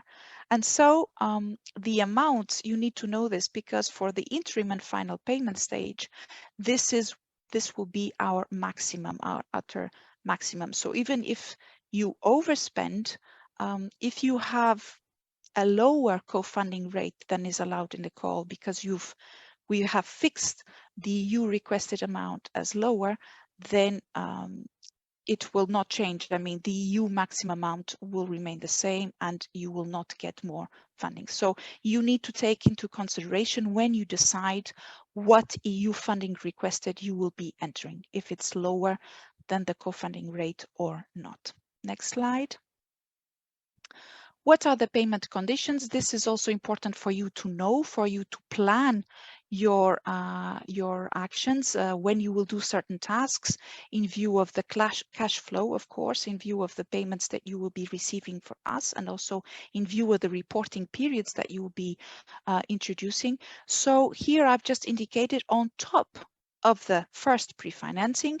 For most actions, it is foreseen further pre-financings and the final payment, of course.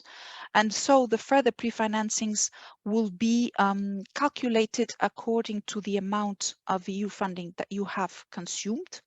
So this will be stipulated in the grant agreement, a certain percentage. Normally it's 30% for the first pre-financing and then 50% for the second one, but it can change as well. And this is how you will then know how much you should be getting at the further pre-financing stage. For some of the actions, it's foreseen interim payments and final payment, for example, for strategic projects and PLPs. So here the calculation of the amounts that you will be receiving for the interim payments is calculated on the costs incurred, not on the foreseen amount in the grant agreement. So this is also important for you to know. And for some actions, only the first pre-financing and the final payment is foreseen, for example, the TAPPs. Next slide. Okay, so you have your project in mind and you want to know, okay, can these costs, can these activities be funded? Is this eligible or not? So we have in the model grant agreement an article which is extremely important for us. It is our main guidance on the eligibility of costs, and I wanted to remind you of these eligibility criteria. So the costs to be eligible need to be actually incurred by you, the beneficiary, or your affiliated entity. This means that they have to be paid, they have to be a cost for you, and they have to incur during the duration of the project, with certain exceptions, for example, the final report or the certificate on financial statements, if applicable. And what does it mean incurred during the project? It means that if you're doing works, it's when the works were done, not necessarily when you pay them. So when they were done is when they were really physically done. Sometimes in the invoice you will get an implementation period, and this is the period that it corresponds, and this is what we will be checking.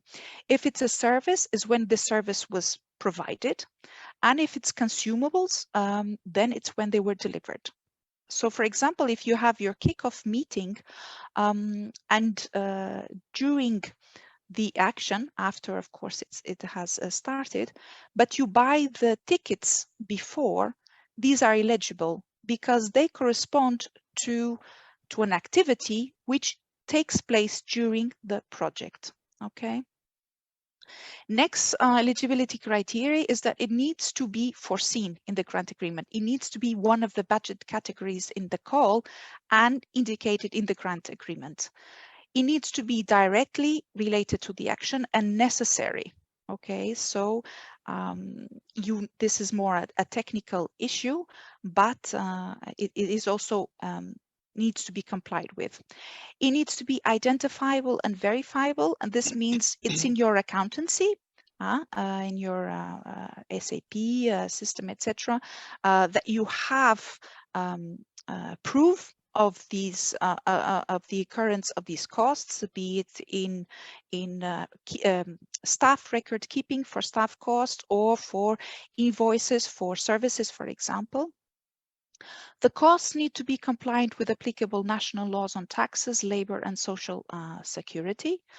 And lastly, but not least, reasonable, justified, and comply with the principle of sound financial management. So, for example, if we consider some costs excessive, we reserve the right to reject them. So this is a little bit subjective, but it is applicable. Next slide, please. So here for unit costs and flat rates, some additional criteria. They need to be declared in the current budget category. The costs to which the flat rate is applicable need to be eligible. In the case, for example, of the 7%, the cost to which they relate to, they need to be eligible, of course. So if we reduce the amount of direct eligible costs, of course, the 7% will also be reduced. They need to relate to the period of the action. The unit costs need to be necessary for the implementation. And for example, here, if you have SME owners without a salary participating, or if you have volunteers, then you need to keep records and proof that these that they were necessary, that they were actually incurred, and you need to prove how you calculated its unit, how many you claim then. So the number of units indeed must be identifiable and verifiable, and you need to keep a particular supporting documents and documentation, as I mentioned just now. Next slide. So here is an overview of the direct costs that you might have. Before you start thinking, where do I put what? Please go to the call text and see if some of these are foreseen or not. For example, for some of them, financial support to third parties is not eligible, nor land purchase, nor volunteers. So please make sure before you start filling it in. So you see that there's 4 categories: personal costs, and then in personal costs you have 5 different types of categories. We'll be going to each one of them. Then you have subcontracting costs. Then you have purchase costs, and here you have travel, subsistence, equipment, and other goods, works, and services. And it's between this latter one, C3 and B, that there's lots of gray area and doubts. And then the last cost category, financial support to third parties and land purchase, which we'll be also covering as well. Next slide. So here I am in the first cost category, personnel, and then you see the 5 different types. Typically, A1, cost for employees or equivalents, is your typical staff cost, the most common. And there you can include all costs related to salaries, social security contribution, taxes, and other costs linked to remuneration, if they arise from national law and your employment contract or equivalent appointment act for public entities. And also if they are your current practice. Okay, this is also very important. The next type is natural persons who are working under direct contract other than an employment contract, and seconded persons. These are persons hired by you, but seconded by a third party against payment. These are eligible if the work is done under similar conditions to that of an employee, the way the work is organized, the tasks performed, and the premises where they are performed. This is an area where the revised annotated grant agreement has novelty. So here I really invite you to read the revised annotated grant agreement if you are considering this type of cost. The result of the work must belong to the beneficiary unless otherwise agreed. The next cost category is SME owners without salary and natural persons. And then we have the last one, volunteers. So volunteers are persons who work for free for your organization. It's not compulsory. And of course, they are not paid. And this is very important because there's no physical payment. And so you're wondering then, why are they in costs? Well, this was foreseen in order to help some organizations to take this free work into consideration and to artificially raise a little bit then the EU funding that we would be contributing to you. But of course, this really needs to be real, you know, and it has certain conditions that I will mention later on. Next slide. So here, how can you calculate then the cost for employees or equivalent? The first cost category, you take the cost of the employee, so the average annual salary cost, and you divide it by 12 and the person months of the project. Okay, please pay attention that the number of day equivalents to be budgeted per person per year cannot be higher than 215. This is a novelty in relation to the life legacy. It's a simplification aimed at helping everyone to calculate staff costs and to verify staff costs. We remind everyone that there's 365 days in the year, and so a reduction to 215 is already supposed to cover all the situations where, for example, somebody is sick one day or two, the holidays, etc. So this is really aimed at simplifying the calculation and verification of staff costs. The next category, it depends on what is stipulated in the grant agreement, so cost for natural persons and seconded personnel. So please have a look at the contract that you will be having with these persons. Please just remember that the staff costs, the salaries, for example, cannot be much different than what you already have for your employees in the case of seconded personnel. Next slide, please. For the SME owners and natural persons not receiving a salary, you need to go to Annex 2A. And there you have the standard calculation for the SME owners. There's the calculation, and then the country-specific correction coefficient. I have already indicated the latest table that you need to apply. Then for volunteers is also in Annex 2A, and you have the daily rates per country. What you need to be aware is there is certain maximums that you need to respect if you want to use volunteer costs. The first one is that it's a maximum 50% of the total project costs and contributions that you will have in your proposal. And the maximum EU contribution cannot be higher than the total eligible costs with volunteers. I know this is a too difficult concept to retain. What I normally do when I'm verifying this is I have an Excel table and I introduce this, and voila. This is how you can. I suggest that you deal with this. And then also please keep in mind when you will report these, they may not exceed the maximum amount of volunteers for each beneficiary which you set out in the proposal. So if you foresee, I don't know, 20,000, you cannot claim more than 20,000. This is something that you also need to pay attention to. Next slide, please. So here I move on to the second type of budget cost category, the subcontracting.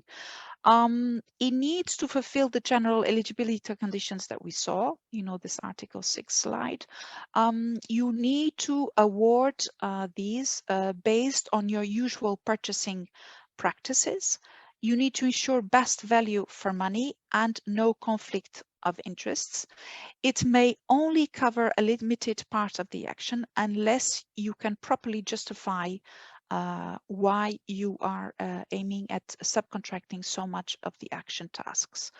and particularly for the beneficiaries that are considered contracting authorities and entities within the meaning of the EU directives on public procurement, you must also comply with the applicable national law on public procurement, which normally is EU transposed directives and regulations. Next slide. So here is a little bit, I don't know, I see a little bit, the slides a bit undefined. Can everybody see clearly? I don't see a good definition. I hope you can see it better than me in any case. I think they will see it better than us. Don't worry. Ah, Yes. okay, here we go. It's better now. Okay. So here you have the main differences between subcontracting and purchase of costs. And this is really what you need to take into consideration is subcontracting means that you have decided you will not do an action task. You have decided because either you lack expertise or you find that a certain entity organization does an excellent job. And so you have decided to subcontract this part of the action. And then the price for the subcontracting, you will have to indicate in subcontracting costs, okay? What is not an action task? So typically these are activities or partial things that you will need to do, but they are not essential. They are not action tasks. And these concern travel, equipment, goods and services. And these you will have to indicate in purchase costs. We give some of the examples here. So typically a certificate on the financial statements, translation of documents, patents and brochures are purchase of costs. Sorry, can I have the vision that I had before? It's a little bit bigger. Thank you. So contract for transportation, and it's a big packaging. Contracting for meeting rooms, catering for meeting, these are purchase costs unless you are subcontracting the full organization of the meeting as an action task, okay? So contract for hiring PR consultants, legal expertise, IT consultants. This is purchase costs, not subcontracting. However, if you're contracting for carrying out, for example, energy or performance audits, then this will be subcontracting. When you have a doubt, then put it in subcontracting, and then if your proposal will be selected for funding, we can always come back to you and fine-tune this. Next slide, please. So here I move to the third cost category, purchase of costs.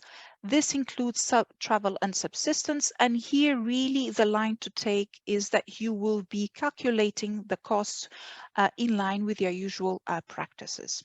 Then for equipment, you need to check the call document, because basically there's two big different options. Option one here is it only foresees depreciation of costs, and the next option is the option I will mention in the next slide, is when you have the full cost of the equipment is eligible plus depreciation of the listed equipment.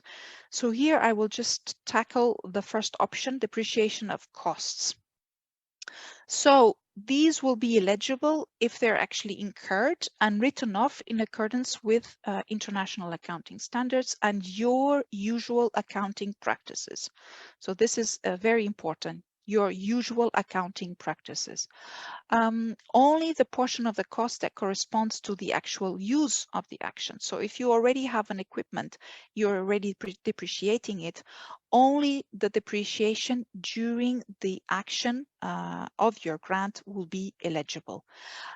Please note that the cost for renting or leasing, if you prefer this option, cannot exceed the depreciation costs of similar equipment, excluding financial fees. Next slide, please. So here is option 2, is when you have the full cost eligible and a depreciation is possible, but then you need to list the equipment in the proposal. Okay, the full cost is eligible if it complies to Annex 5 of the model grant agreement, which is on durability. This is typically for the standard action projects and also strategic projects. It must be purchased or developed specifically for the action, and you need to commit to use it and maintaining using it after the end of the actions for activities pursuing the action's objectives. This must take place for at least 5 years after the end of the action or until the end of its economic lifespan. So meaning fully depreciated, whichever is earlier. Of course, you need to record this cost as a fixed asset in your accountancy, and again, complying with international accounting standards and your usual accounting practices. Next slide, please. So here we go into other costs, works and services. So I've already mentioned some in contrasting with the subcontracting. So again, they must be costs which are really incurred. So you must have some kind of proof. Normally here you would have invoices for these. It can include consumables, supplies, promotion, dissemination, translations, publications, the CFS, as I have already indicated, costs for financial guarantees if they are required, foreseen in the grant agreement. Here, just a mention for the certificate on financial statements is required when per beneficiary and affiliated entity when the EU contribution to costs is higher or equal to 500,000. So if this is the case, please foresee this in the detailed budget and per beneficiary and affiliated entity. And for operating grants, the threshold is 100,000, and it's each time this threshold is reached. Next slide, please. Here I move into the last budget cost category, and we go into the first one, financial support to third parties. So this takes normally a form of grants, prices, or other similar types of support, and they are specific conditions for them to be eligible. Of course, the first one is that it's foreseen and allowed in the call. That's the first one. And there's normally a maximum per action and third party. They must, of course, fulfill also the eligibility conditions, the Article 6 slide that I've mentioned, and they must be calculated on the base of costs actually incurred. And this support must be clearly described with conditions set out in Annex 1, which must ensure objective and transparent selection procedures. Next slide, please. So here, these procedures would have to be clearly indicated. And for grants, these are some of the things that you would have to mention. So amount per third party and the criteria that you will use to calculate this amount, the different types of activities that qualify for this, so a list, and the persons or categories that you envisage to support. Of course, here I've already mentioned the criteria and procedures under which you would provide this support. For prizes, this is something similar, you know, the eligibility and award criteria. How would you select the winner, the receiver of the support? What would be the amount, and how would you make the payments? What would be the payment arrangements? Next slide. This is then the last budget cost category, land purchase. Again, this needs to be foreseen and allowed in the call.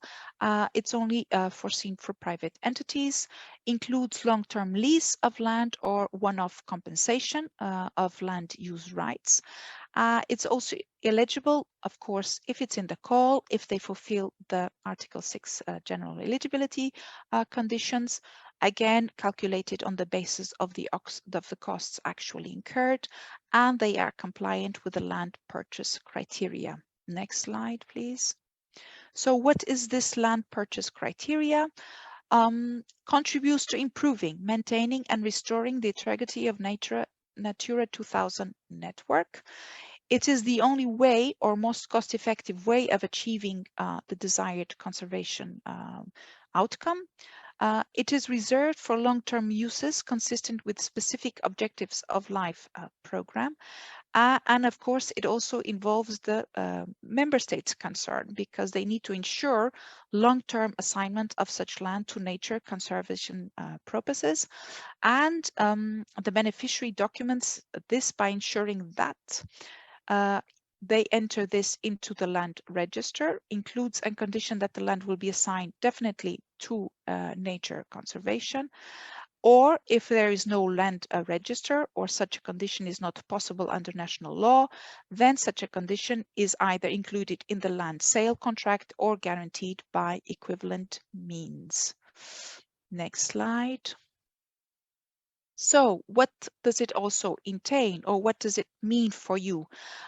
So the private beneficiary should ensure the long-term conservation by making sure that there is an entry into the land register, and in case of their dissolution or incapacity to manage the land according to nature, the property will be transferred to an entity primarily active in the field of nature protection. So very complicated criteria. So if this is not possible, then by equivalent means in the sale contract or guarantees. For purchases of partial rights, then the entry into the land register reflects this long-term conservation objectives and as set out in the model grant agreement. For land purchase to be exchanged at a later date for another parcel or on which the action will be undertaken, the exchange is carried out before the end of the action, and the land exchange complies with the requirements set out in the articles in the model grant agreement.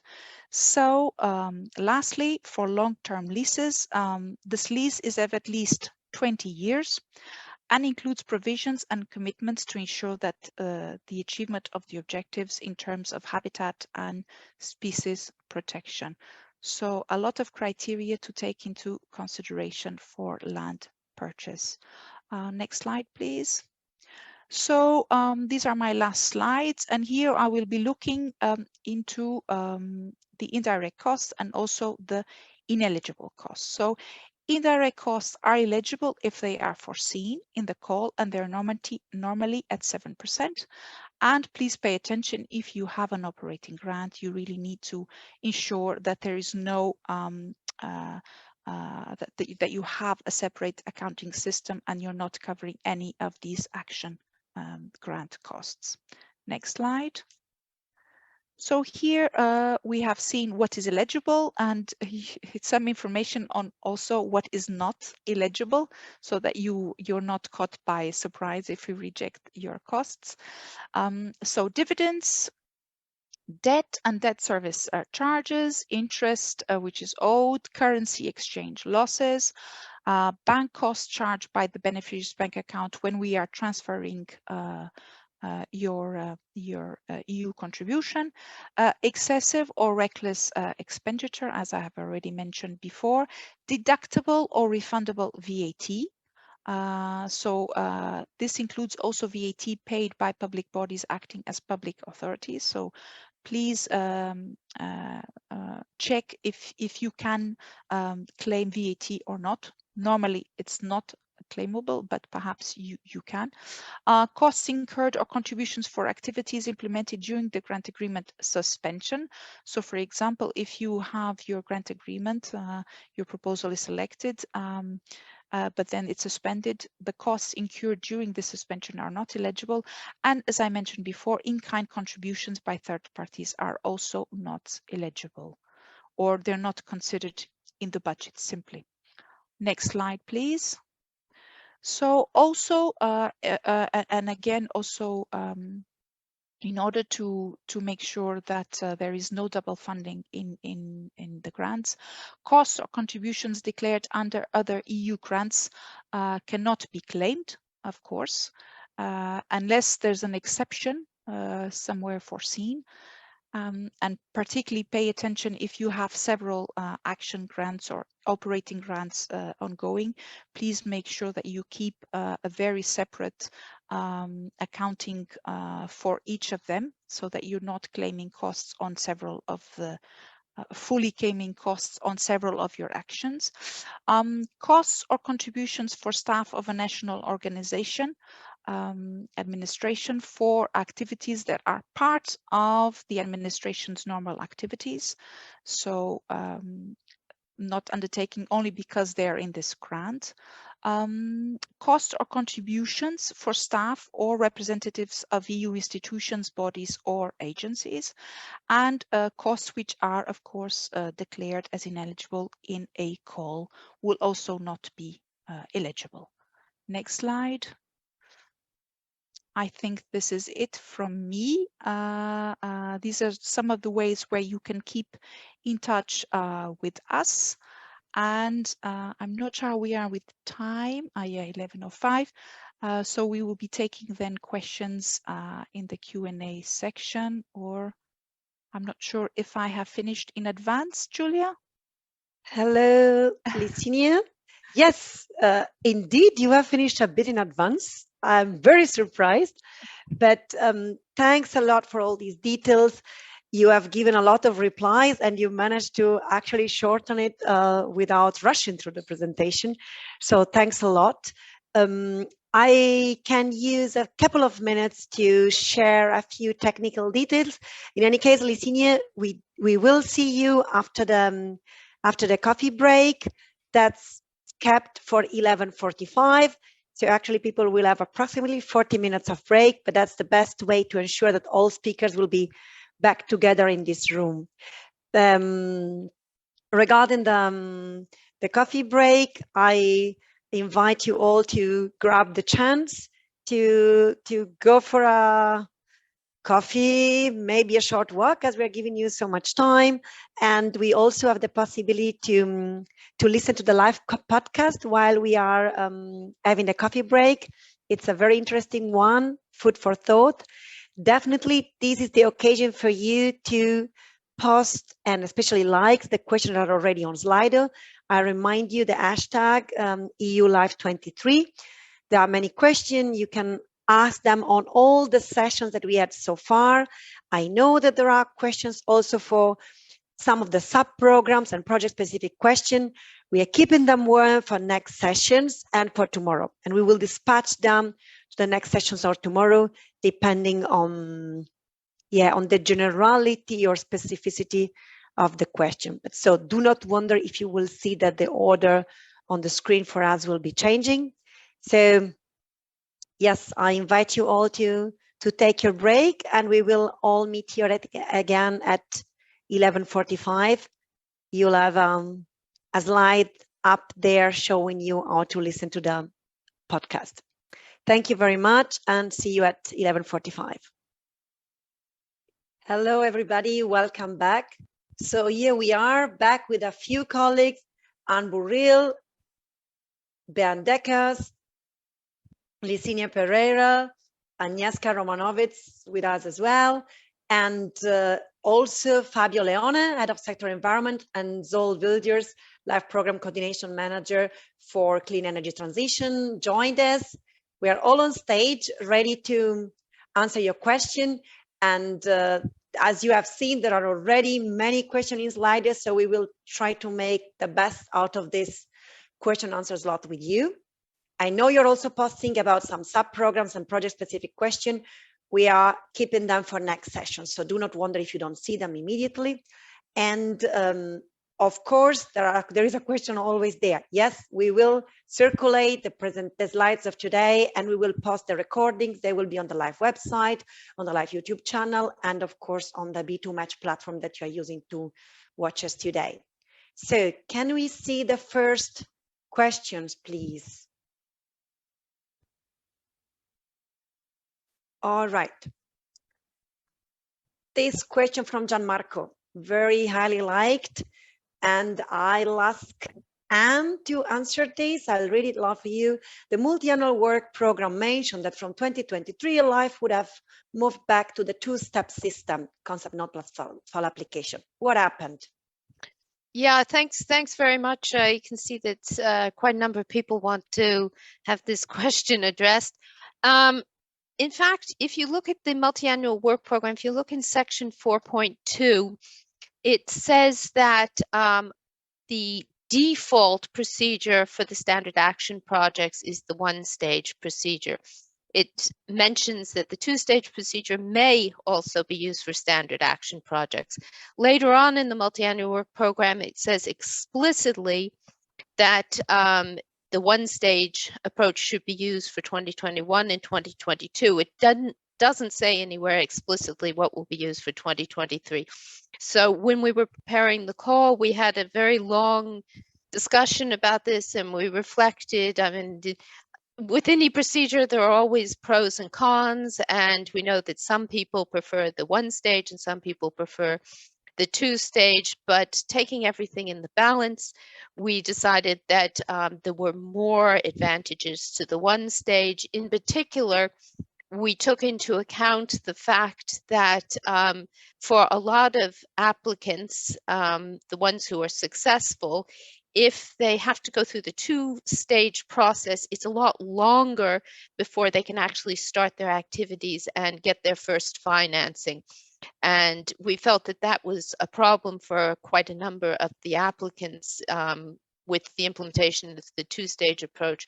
So for that and various other reasons, I say, you know, balancing the pros and cons, we came to the conclusion that we would run it as one stage. Thank you, Anne. And maybe you'll start also giving a reply to the next question. So the question is, if I can see the slide again. I know, yeah, does the co-financing amount stay the same, about 60% for the different grant types? How do NGOs typically manage this high co-financing amount? Or perhaps this is more for Licinia. Sorry, I was thinking. No, that, I mean, I can, can start addressing it. Yeah, Licinia may want to add on to it. And yes, for most of the calls, the rate is 60%. There are some exceptions, such as the PLPs, and indeed the calls under the SET program are different. And there are two exceptions under the nature standard action projects for very specific types of projects, but generally the rate is 60%. There is certainly then a need to find the other 40%, and it's a challenge that all applicants face, and there are lots of different types of solutions to it. Some people will be able to find partners who have the additional finance. Some people will apply to local foundations or national programs. In some countries, there are co-financing programs organized by the national administration. But it is a challenge. We know it's a challenge, but you know, all of our beneficiaries have found solutions. So it's something you do need to think about. You need to think about seriously. Indeed. And the next question that was there, yes, all these materials are going to be available once the info days are finished. I promised you that. That's okay. And I'd like to ask Bernd to answer the next one. What would be the recommendation regarding the number of partners in the project? Bernd. Well, I mean, there's no clear recommendation from our side. I mean, first of all, you need to check for which project type, which eligibility criteria would apply. So, for example, for standard action projects, it's a little different from clean energy transition. For example, clean energy transition, you would have, for most of the topics, you would have to involve beneficiaries from at least 3 member states. while for standard action projects, it can be even a single participant in a project. We have these cases. In my presentation, I highlighted the fact that you should have all the actors on board which are necessary to implement your objective and to reach your results. Of course, we have average numbers which we could provide for standard action projects. It's somewhere in the range between 5 and 7 partners involved. For a strategic integrated project, the participation or the number of participants could be higher. We have projects, they could go up to 20, maybe even 30 participants. So it really depends on your objectives. It really depends on the activities you are doing. It depends on the scope, on the area you are covering, and this would determine the number of partners. Please also differentiate between stakeholders you want to reach and the ones you really want to involve in your project as partners. And as more you have, as more burden, of course, you have in terms of administration in the background. So make it dependent on the scope and the objectives of your envisaged project. Thank you very much, Bernd. Let's see what's the next question there. I'd like to ask Anne to answer this one. Are there plans for UK or Swiss-based entities to be eligible for LIFE? Okay, thank you, Giulia. And at the same time, I will answer another one that was later on about Moldova. The LIFE regulation opens the possibility for third countries to negotiate agreements to participate in LIFE. At the moment, neither the UK nor Switzerland have given us any indication that they wish to negotiate such an agreement. Therefore, entities from these countries are not eligible, except in the very limited cases where they are a partner because of some action inside the EU requiring their involvement, but that's a very limited exception. Generally, entities from countries such as the UK or Switzerland are not eligible. There are 3 non-EU countries that presently participate in LIFE. That is Iceland, the Ukraine, and Moldova. So entities from those 3 countries are eligible. In addition, there are negotiations ongoing with North Macedonia. Entities from that country may apply. Grants will only be finalized if the agreement between the EU and North Macedonia is finalized before the grants will be signed. There will be a session this afternoon specifically on the participation of third countries in LIFE. I would encourage you to join that if you're from one of the participating countries, but also in case you are an entity from the EU that is interested in reaching out to entities in these third countries to put them into your partnership, it might also be interesting for you to attend that session. Thank you very much, Anne. Let's go and see the next question. So, yeah, Anne, maybe you will start with this one as well. Is it allowed for a beneficiary to receive funding for an operating grant and, he writes, a capacity building project at the same time? Okay, you've actually, on the way I see the screen, you skipped a question. I thought you were going to ask me the other one, yes. But I can answer either one you want. Let's start with this one that I just mentioned, and then we go back to Catherine's question. Yes. Okay. I actually am a little confused by this question because the capacity building grants are something which is allocated specifically to the member state administrations responsible for the LIFE national contact points, but there is not a capacity building call being issued this year. Perhaps the question really means, can an entity which has an operating grant also have a standard action project? The answer is yes, but the rules are a bit complicated on the finance. So maybe one of my finance colleagues would want to complement the response. Yes, thank you, Anne. In fact, indeed, we have this difference, as Licinia was explaining, between operating grant and action grant, while operating grant is financing the operating cost of an entity, while we have the action grants. In fact, it is possible to combine both type of action at the same time. However, the beneficiary should ensure that the operating grants do not cover the cost of the action grant. You have to make sure that you are not going to claim twice the same cost. And here we are talking especially about the indirect cost, because those indirect costs are financed through the operating grant, and you have the possibility to claim indirect costs with the action grant. So pay attention, in the action grant you may not receive overheads, while you receive indirect costs with an operating grant. So the answer is yes, but under certain conditions. Thank you very much, Lorenzina. And now let's go back to the question from Catherine that I skipped before. Sorry about that.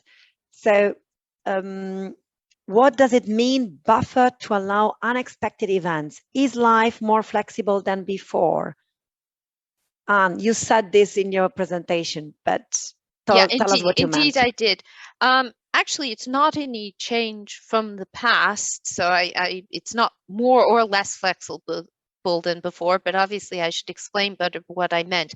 What I meant is that we often see projects start with very, very ambitious time schedules, and then they end up getting delayed and they need to request prolongations, which is administrative work both for the applicant and for us. Instead, what I'm suggesting here is that you sort of expect the unexpected and put a little bit of extra time into your time schedule. I'm not talking about extra budget. I'm talking about building a bit of time buffer into your planning, because things do happen and often actions get a bit delayed, and it's better to put in a little bit of extra time, 3 months or 6 months, depending on the project, so that you can avoid the need to ask for a prolongation afterwards. Indeed. Thanks a lot, Anne. The next question is also about very practical tips. So is it eligible to submit 2 proposals in the Live 2023 call? We are a big organization with several departments, and 2 of them wants to apply in Live this year. The short answer is yes, but any of you would like to comment on this one? Do you feel the need to add something? I think the short answer, it's enough. Yes, of course, they have to be 2 separate projects with 2 separate ideas to develop, and you have to be very careful on the financial side if both go on and will be selected. But I don't think we need to really focus on this. That's for the future, if you're so lucky and they are both so good that they will get a financing both. So, and this is again a financial question from Joanna. Is it possible for a beneficiary to insert a lower amount for the EC contribution, but the other beneficiary can put a larger amount without exceed the total EC co-funding? Licinia, would you like to take it? Yes. So can I see the question? Can the question just remain? Show the question again. Thank you. Yeah. So the first part is yes. As a beneficiary, you can decide to put a lower amount for EU contribution. If, for example, you want to contribute more from your own funding, or you foresee income, or you have a co-financer, a co-investor, so you can do that. But one beneficiary can not ask a higher co-funding rate in the system. So the second part of the question is no. Please bear in mind that in in deciding these questions, you also need to take into account that you can put these questions and these decisions in a consortium agreement, which, by the way, is compulsory for live calls.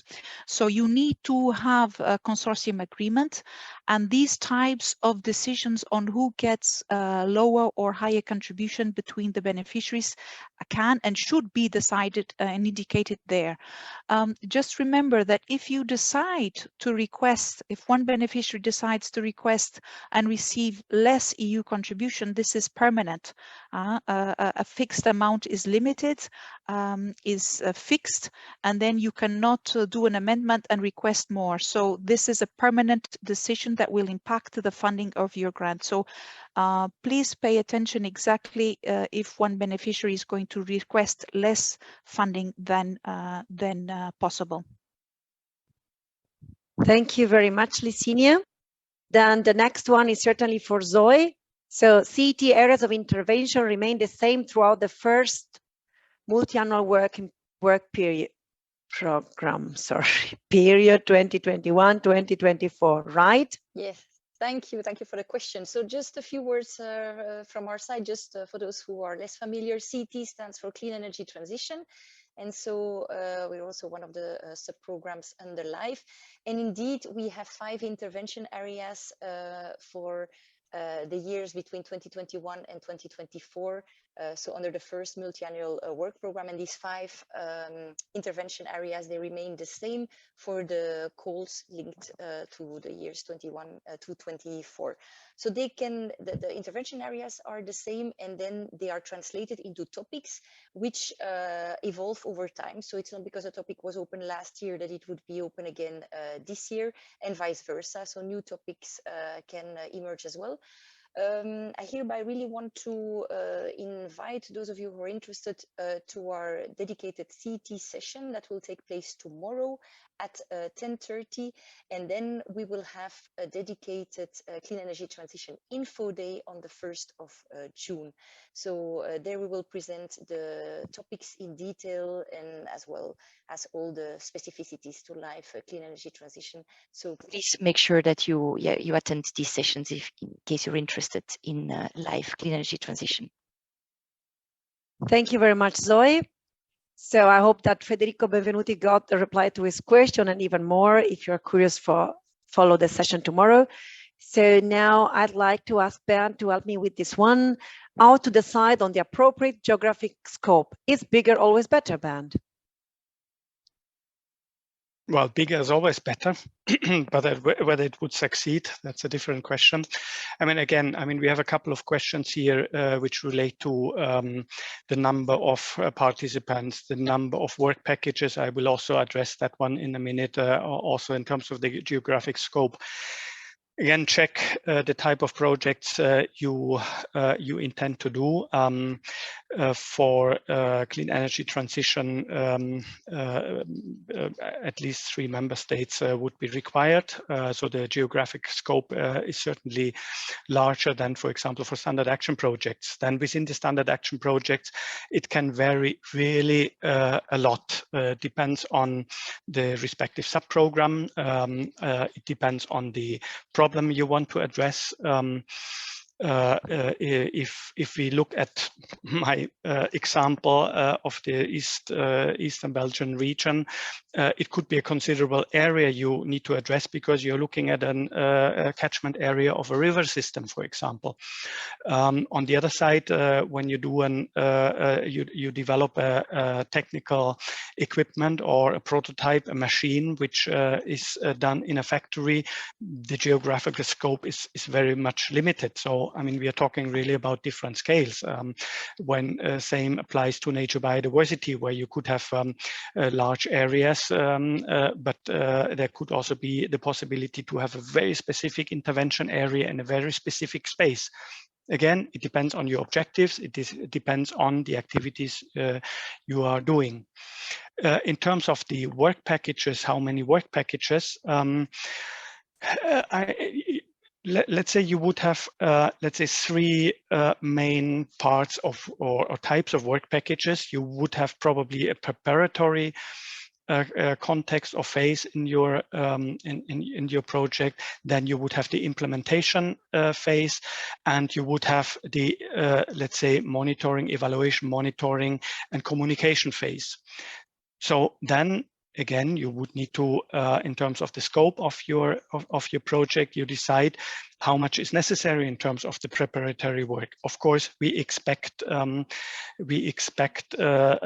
preparatory work already happening before the start of the project, because we want really to know which problem you want to address. So I would suggest that you limit that part. The most central area is the implementation period. So there you decide how much you want to subdivide your action plan into work packages. You have also the possibility to have sub-actions within the work packages. So here the term intervention logic comes back. It should be consistent. It should convince us. It should not be overcomplicated. We should understand what you want to achieve and how you want to achieve it. And this is the way how you would construct your work packages. Thank you very much, Bernd. The next question is on support training available. Maybe Fabio would like to take this one. I will read it from Joanna. Is there any specific support training for the use of the funding and tender opportunities for new users beside the documents and guidelines? Yeah.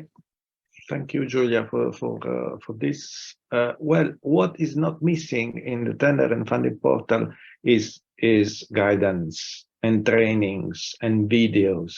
There is a lot of information and even step-by-step procedures, from getting a PIC, registering, creating the proposal, and so on and so on. So that is quite extensive. You should be able to reach it quite easily if you connect to the funding and tender portal main site. Another recommendation that I would personally do is actually use it. So go to a call, create a proposal and play with it, but not 1 month from the deadline of the call, but now. And you go there and you use it. That's the best suggestion I can give you, apart from all the very nice guidelines and trainings that are on the website. Fabio, if I may add, because you mentioned something about the submission of the proposal and to play a bit with that, I think it's good to remind you that you can submit your proposal and overwrite it until the call deadline, really the minute of the moment of the deadline. And it seems that often applicants tend to forget that, but just bear this in mind. And it's not because you've submitted it 2 weeks before that this is your final version. You can just overwrite it till the end, and at least you are confident that everything works adequately, that it's all fine, that you have submitted all your material online, and so this can give you some confidence as well. So just use this option. Yes, thank you very much to both. Some words of wisdom there. And I hope you also listened before to the words of wisdom of Bernd, because the next question is basically already been answered. How to evaluate if a consortium is big enough for the project. It all depends on what you want to reach with your projects, and you have to make sure that all the stakeholders that can contribute to that project are actually involved indeed. So let's take the next one on in-kind contribution for either Licinia or Lorenzina, as you wish. So in-kind contribution participate to the co-financed amount. Yes, I can take this one. Yes, thanks, Licinia. So the short answer is no. Really, in-kind contribution is not allowed for life. As far as I know, it's only allowed in Horizon Europe. So really, you will be lucky to have indeed in-kind contribution, because you will have services or things put available to you that actually represent a value. So it's an added value for your action, but they cannot be taken into consideration in the budget, either in the income or as a cost. So here you will have to find other forms of co-financing, as Anne has already mentioned. This can be in several ways. Either you will finding co-investors, co-financers, or your own contribution. It might be that you also make some income But here the clear answer is no. Thank you. Thank you very much. And now we have a very last question out of those that we first took. So that's the nope, that's what we have already answered. So the Sli.do back office, there was another question about splitting the budget. I don't know if we can retrieve it. It doesn't look like that's possible. Then I would suggest you go to all the question and order them by the numbers of likes so that we see what is there that has not been answered yet. Okay, the first one that I see there has actually been already answered by Bernd, who was mentioning about, so what's about the number of work package, and we see one for Zoe. So what's new regarding the clean energy transition compared to the last program? Don't reveal too much, Zoe, because that's for tomorrow. You're muted, we cannot hear you. Sorry, can you hear me now? Yes. Yes. So indeed, as I already said, you will hear more tomorrow, and especially on the 1st of June, because our call is not open yet. But so, yeah, what's new? I can tell you that you shouldn't expect any revolution, but clearly things are evolving as we are really following on the policy developments. And so clearly it's not because a topic was open last year that it automatically would be again this year. But as I said, you'll know more tomorrow and definitely on the 1st of June. Our call is supposed to open in a few weeks from now. So yeah, make sure you're registered, I would say, as well to the live newsletter. So you're definitely the first one to know when it's all live and open. So that would be my tip. That's all I can tell you for now. Thank you very much, Zoe. So the next question is on the 60% co-financing. Does it mean that I have to have other investors? I see unmuted, and you have already answered to this. And yes, you have to find other investors or other sources of financing. With 60%, you can't run the projects alone, of course. So the next one, it's on the template. I think I will ask Bernd to take it. Template part B, milestones and deliverables are in size 9 in template. Should it be increased to size 10? That's a very technical one. Yes, please. Yes, please put it on 10. There could be a small error in the template. We will investigate and correct this. But for the current templates on the which you find on the funding and tender portal, all what you write should be in the minimum should be the size number 10. All right, we keep on co-financing. And the question is, co-financing rate is 60% for SAP. Can we receive the other 40% from institutions like the ministry? Yes. Can 40% be paid in hours spent on managing the restored area of a project? This is a big no. Someone else wants to complement Licinia? Yes, so of course you are lucky if you get 40% from your ministry. Well done. Now I'm not sure I understand the last part. I mean, one thing is costs, and one thing is the cash, the revenue, the funding that you will use to cover these costs. So I'm not sure if I understand. Can 40% be paid in hours spent on managing the restored area project? Is this a cost or it's not? It sounds like a contribution in kind. I think it would be again in-kind contribution, yeah, and which this you already is explained that is not allowed. Yeah. Yes, thanks. But maybe we stay with financial with another question from Federico. Could you clarify how to consider associated partners? No cost in budget table, part A, staff efforts in the tail budget, no personal cost in the tail budget.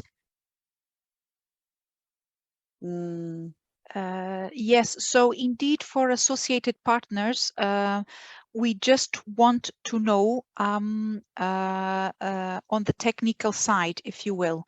So associated partners have a role to play. They are important for the action. That's why they are in the grant agreement, but there is no financial impact. So we don't need any information on the financial side, costs, or how you would fund this. This is not applicable. So indeed, in budget table A, there would be 0. However, we are, of course, interested, and there are certain obligations also from the associated partners on reporting. And so therefore, the staff effort in the detailed budget must be filled in. So we need to know how much these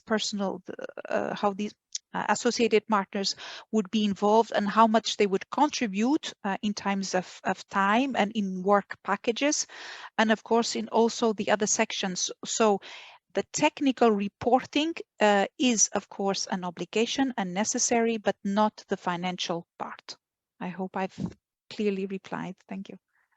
I think you really did. So let's go to Lorenzina for the next one, where you have to apply for the PIC. Lorenzina. So, for the PIC, you have to apply through the participant portal. You will find the link. Sorry, you will find the link in the call document. Thank you very much. And then we stay with a financial question: financial support to third parties. Is it possible to indicate in the proposal specific third parties receiving support? For example, to specific local authorities. So the answer is yes.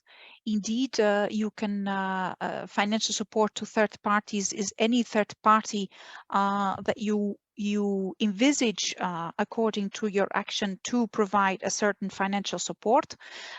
So as explained in my presentation, this needs to be allowed in the call text. This needs to be clearly described in the proposal in terms of award and selection criteria. And one of the things that of course you can specify is who you envisage to allocate your financial support, and this could be local authorities. Of course, I would not put names, specific names, or because they're supposed to be a transparent and equal and fair selection of who you would provide your financial support to, and according to what, if it's prizes, if it's grants or whatever. So I would include, of course, who you want to provide your financial support to, but not you cannot anticipate who would be the winners, if you will.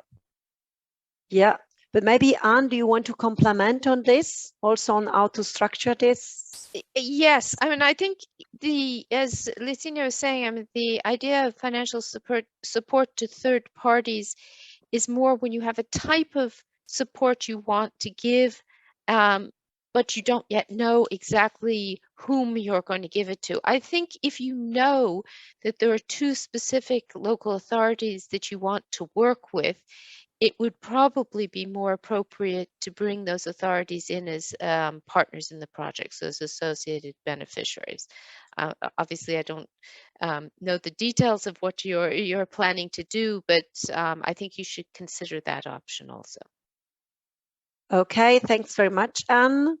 I don't know who of you would like to take the next question. So is it possible to apply for the development of networking platforms, for example, to connect stakeholders in environmental protection restoration?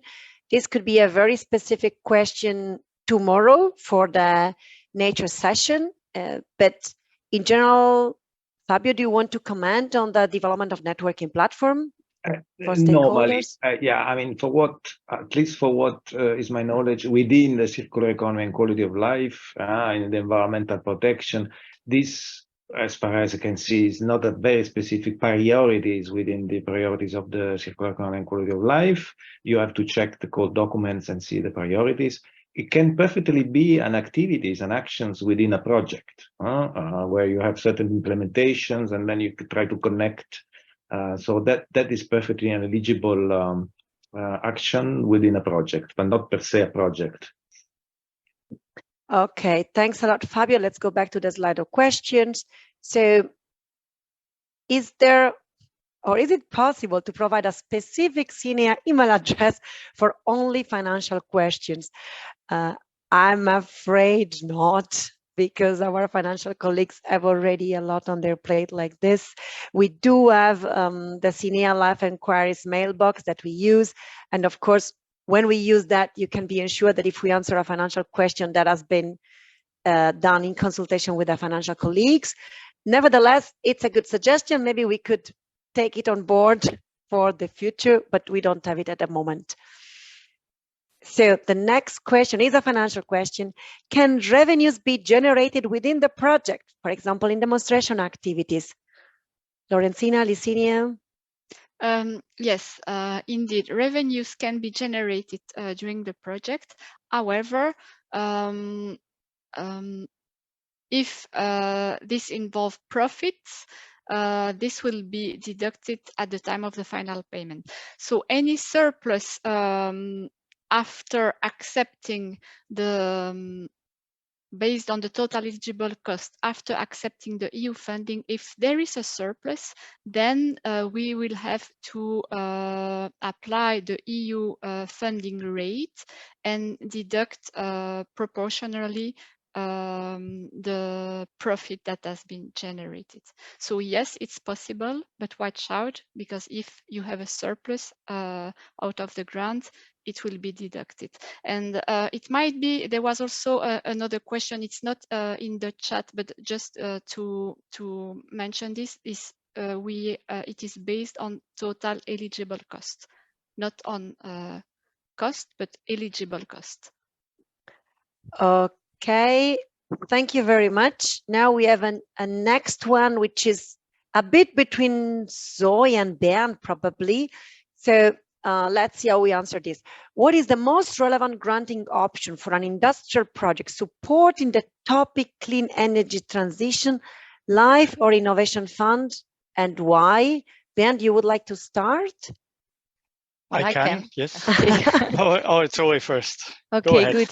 So a few words maybe on clean energy transition. It's true that I keep promoting tomorrow's session and the session of 1st of June, but maybe I can say a bit about what clean energy transition is all about.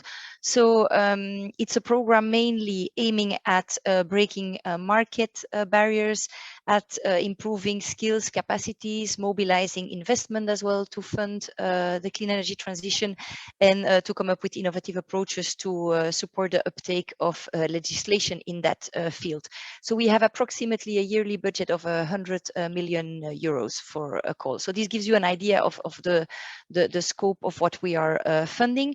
So as you can deduct from this very brief explanation, is that we fund mainly what we say brains and not bricks. So live clean energy transition is not funding infrastructure costs. So clearly, if you're aiming at this type of projects, then the Live CET is not the program you're looking for. I don't know if this gives an idea. And also you will find in the call document, when the call is published in a few weeks from now, an indication of the budget size of the projects that we are looking for. And so I don't know, because you're mentioned here industrial project, I don't know how big it is, but I mean, definitely look at that to make sure it's within the scope of the project. I don't know, Bernd, if you would like to add anything, and I don't know if it. Yeah, I think it's a nice a combination. I mean, clean energy transition, it's the brain which is funded. We would potentially fund the bricks in that industrial project, and the innovation fund would fund the very big bricks and the big scale. Again, we cannot give you, we cannot take the decision for you which program is suited for your idea. You need to convince us why the LIFE program is the right program for your idea, and why the Innovation Fund would be the right program for your idea. Just in terms of the scales, because so far that question was not answered as far as I've seen. What are the average amounts or size of a project? Within LIFE, we are in the, let's say, in the range between 1.5 and 5 million, I would say, depending again on the subprogram and the type of action. When we look at the Innovation Fund, they have, I mean, the big projects, it's dozens of millions, even hundreds of millions of funds for, or budget for one project.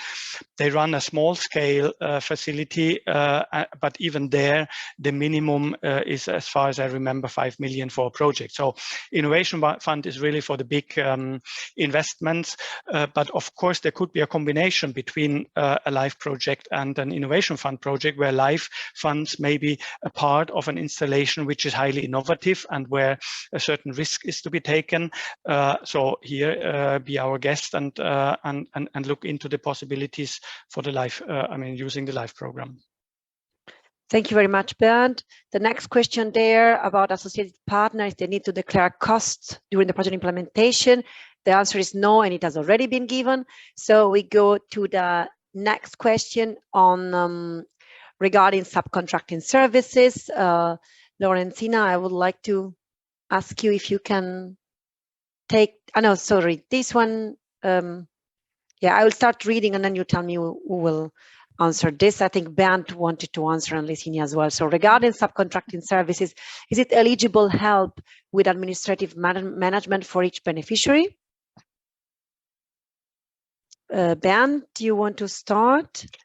Maybe I start and then Licinia, you would provide the details. I mean, of course, it's allowed, and in some cases, it is even needed and necessary. I mean, I mentioned local authorities, small, medium-sized local authorities, or could be other entities. They do not have the capacity for running the complicated management of a LIFE project. So, of course, you could involve external support in to support you or help you in the management of the project, provided that the coordinator remains in the driving seat and is really coordinating the project. So, Licinia, the details. Yeah, so I was going to say that indeed it is allowed under two main conditions, apart from all the other eligibility criteria that we have. I would start with what you have just mentioned, Bernd, that subcontracting is not allowed for the coordinator to subcontract the coordination of the action. I mean, this is self-explanatory why. Of course, we can't have a coordinator who does not coordinate. This is not the aim. And the second thing is, I would say that this is not subcontracting. I would say that this is a purchase of a service, because this is not an action task. I mean, it's one of the things that all the beneficiaries and affiliated entities need to do is, of course, have a lot of administrative tasks in managing the project, but this is not an action task. It's not the aim of the action to administrate itself. So this is not subcontracting. This is purchase of services. Just a clarification. Thank you. Thank you very much, Licinia. So I have the next one for Lorenzina. Can a beneficiary allocate travel cost to its budget in order to cover the expenses of uninvited stakeholders, for example, to participate in a workshop? Sorry. Yes, those costs are indeed eligible. So if you need to invite someone to speak during a workshop, however, those will be declared in under the purchase cost category, but as other goods in the category, because under the travel cost, you are going to report cost only for the personal cost who is declaring travel cost. Thank you very much. And I think the next one will be for Licinia, because I think I remember that you were really mentioning such an example during your presentation. So regarding actual eligible cost, if the invoice date is inside project duration, but payment date is out of project duration, is it eligible? Thank you. Indeed, it is eligible. I mean, like I was saying before, this was a criteria a long time ago when I started working in the institutions, was when it was paid. And we stopped doing this precisely because this is not an indication of when the costs were incurred. This is just an accounting thing. And of course, it has to be paid because it has to be incurred. But the main thing is when they are incurred. And again, so if it's works is when the works were done. If it's services is when they were rendered, and if it's deliverables is when they were delivered. So these are the three references that you should have, not the date of payment.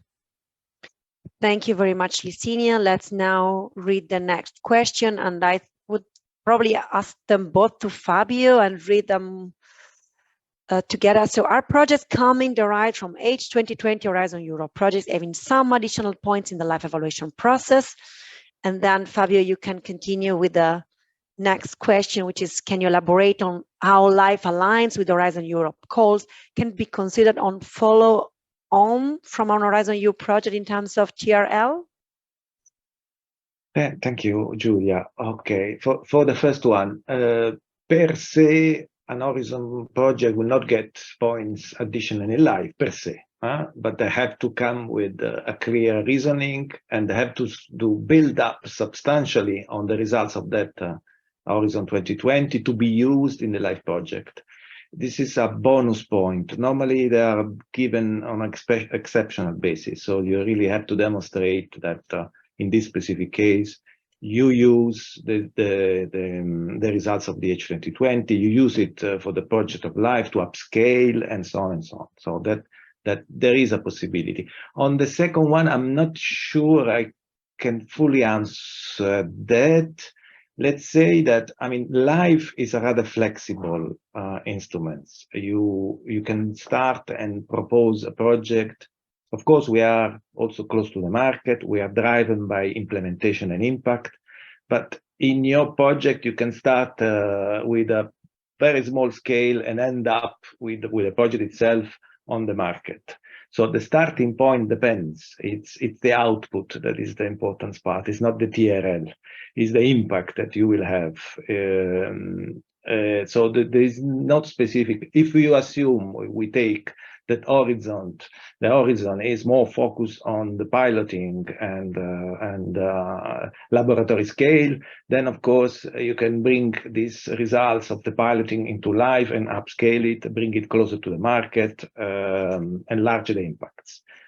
That I would say, but it's looking at horizon. There are also different type of projects also in there, so it's not easy to make a linear link between the two. Thank you very much, Fabio. And I see there is one that came directly to Licinia from Fabrizio. So thank you for the great introduction. Is co-financing to be understood on the single cost item or on the overall budget? Overall budget. So you have the costs on one side and you have the revenue on the other side. They need to be equal. So whenever you're thinking of co-financing is not a single item, although of course you can have co-financers that will want to specify just an action or a certain activity in your budget. That's fine, but we see it as an overall issue, both on the cost and on the revenue side. Yes, thank you. And then there is another financial question on equipment. I guess that it's coming. I also want to say that the time is running. We are over the time, but we will still take a few questions and then all go for a lunch break. So equipment full cost using a pilot production plant after project for manufacturing is considered for actions objective, or should they use concern TDI? Is this I would say this is a technical question. Yes, because I even would though it's say that too. equipment, I do not understand. I don't know. I cannot answer because Yeah, it's Fabio or Bernd in Yeah. case you would have. I can try, and maybe Mab can help. It's a bit difficult. If you can get back the questions, because it was already difficult, and now Yeah, let's read disappeared. them. Yes. Okay. Forget about this concept of piloting, prototyping, etc. This is there is new rules in life which normally, if you use for the same purpose the equipment and then the CINEA and company can specify, you have the full cost given. Now, using a pilot product after point for manufacturing is considered for action objectives, or should yeah, but it's the production being on the same purpose. Are you doing the same as you were doing the project? That's is not clear for there. So that is the element for having it full cost. So you have to demonstrate that you keep using. You've been using the manufacturing piloting for producing environmental friendly ceramics. Are you keep using for the same purpose, or you're completely changing your production system for something else? Then it's not full cost if you change completely. If you're continuing to use it for the same purpose, then it's full cost. It's a bit of a financial related. Yes. Thanks, Fabio. I'd like to ask Anne to reply to the next question. Can projects being implemented with non-EU funding qualify for the TAR grants? Yes. The answer, yes, I will answer the question. The answer is no. If I'm read from the multi-annual work program, it says that the purpose of these projects is to facilitate the upscaling or replication of results funded under the LIFE program, or where relevant to fulfill the objectives of the LIFE program under other EU funds, including by preparing the access to other union financial instruments. So it's clear that it's only targeting projects that have previously, or activities that have been previously financed from EU funds. Thank you very much, Anne. And yeah, the audience do not wonder. Indeed, the order of the question changed a little bit because we need to close this session, and many questions that are there are for the session that we will have later on today and tomorrow. So I left this one on land purchase that will need a joint reply from different colleagues, I guess. So is land purchase allowed only for nature conservation, not allowed for achieving water quality and climate objective? Fabio and Bernd, would you like to comment on this, or I'll leave it to Anne? Of course, land purchase is only for nature conservation there, but there is a but there. It's eligible in the circular economy and quality of life, granted that they fulfill the conditions that are set for the life for the conservation part. And the same is for climate, I guess, for right? climate action. Yeah. Exactly. So just to be clear, it doesn't matter which sub-program you're applying under, you must meet the conditions that state that if you purchase the land, it must be dedicated to nature conservation, however you're using it in the project. Yes, thank you very much. Just to clarify, it's not eligible under CT. To be yes. Okay. So under standard action projects. Yes, the other standard action projects. Yes, indeed.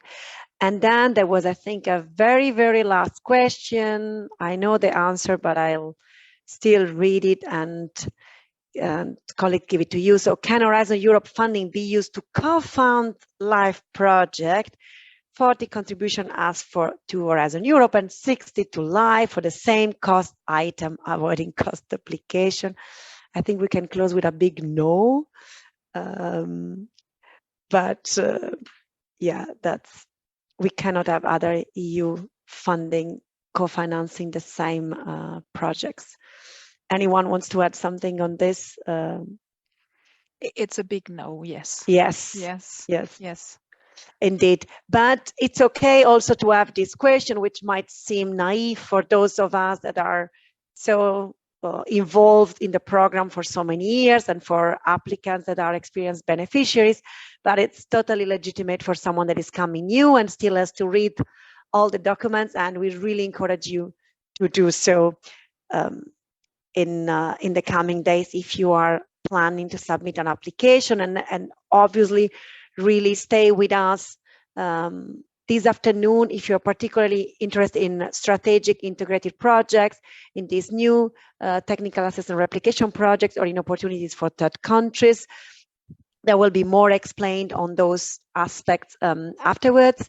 And tomorrow for the 4 sub-programs, also all the specificities of clean energy transition will be already again repeated, but the session on nature, climate, and circular economy and quality of life, that will be crucial for those of you applying on these areas. And very important, we are bringing project examples tomorrow there. So with project beneficiaries talking to you and sharing their experience. So I'd like to thank you all for staying with us until now. It is time to take a lunch break and time to all of us to leave the computer, enjoy a meal, perhaps a walk while listening to another live podcast episode if you wish. So see you all this afternoon, and a big thanks to all the speakers of this morning. Thank you very much. Thank you. Thank you. Thank you.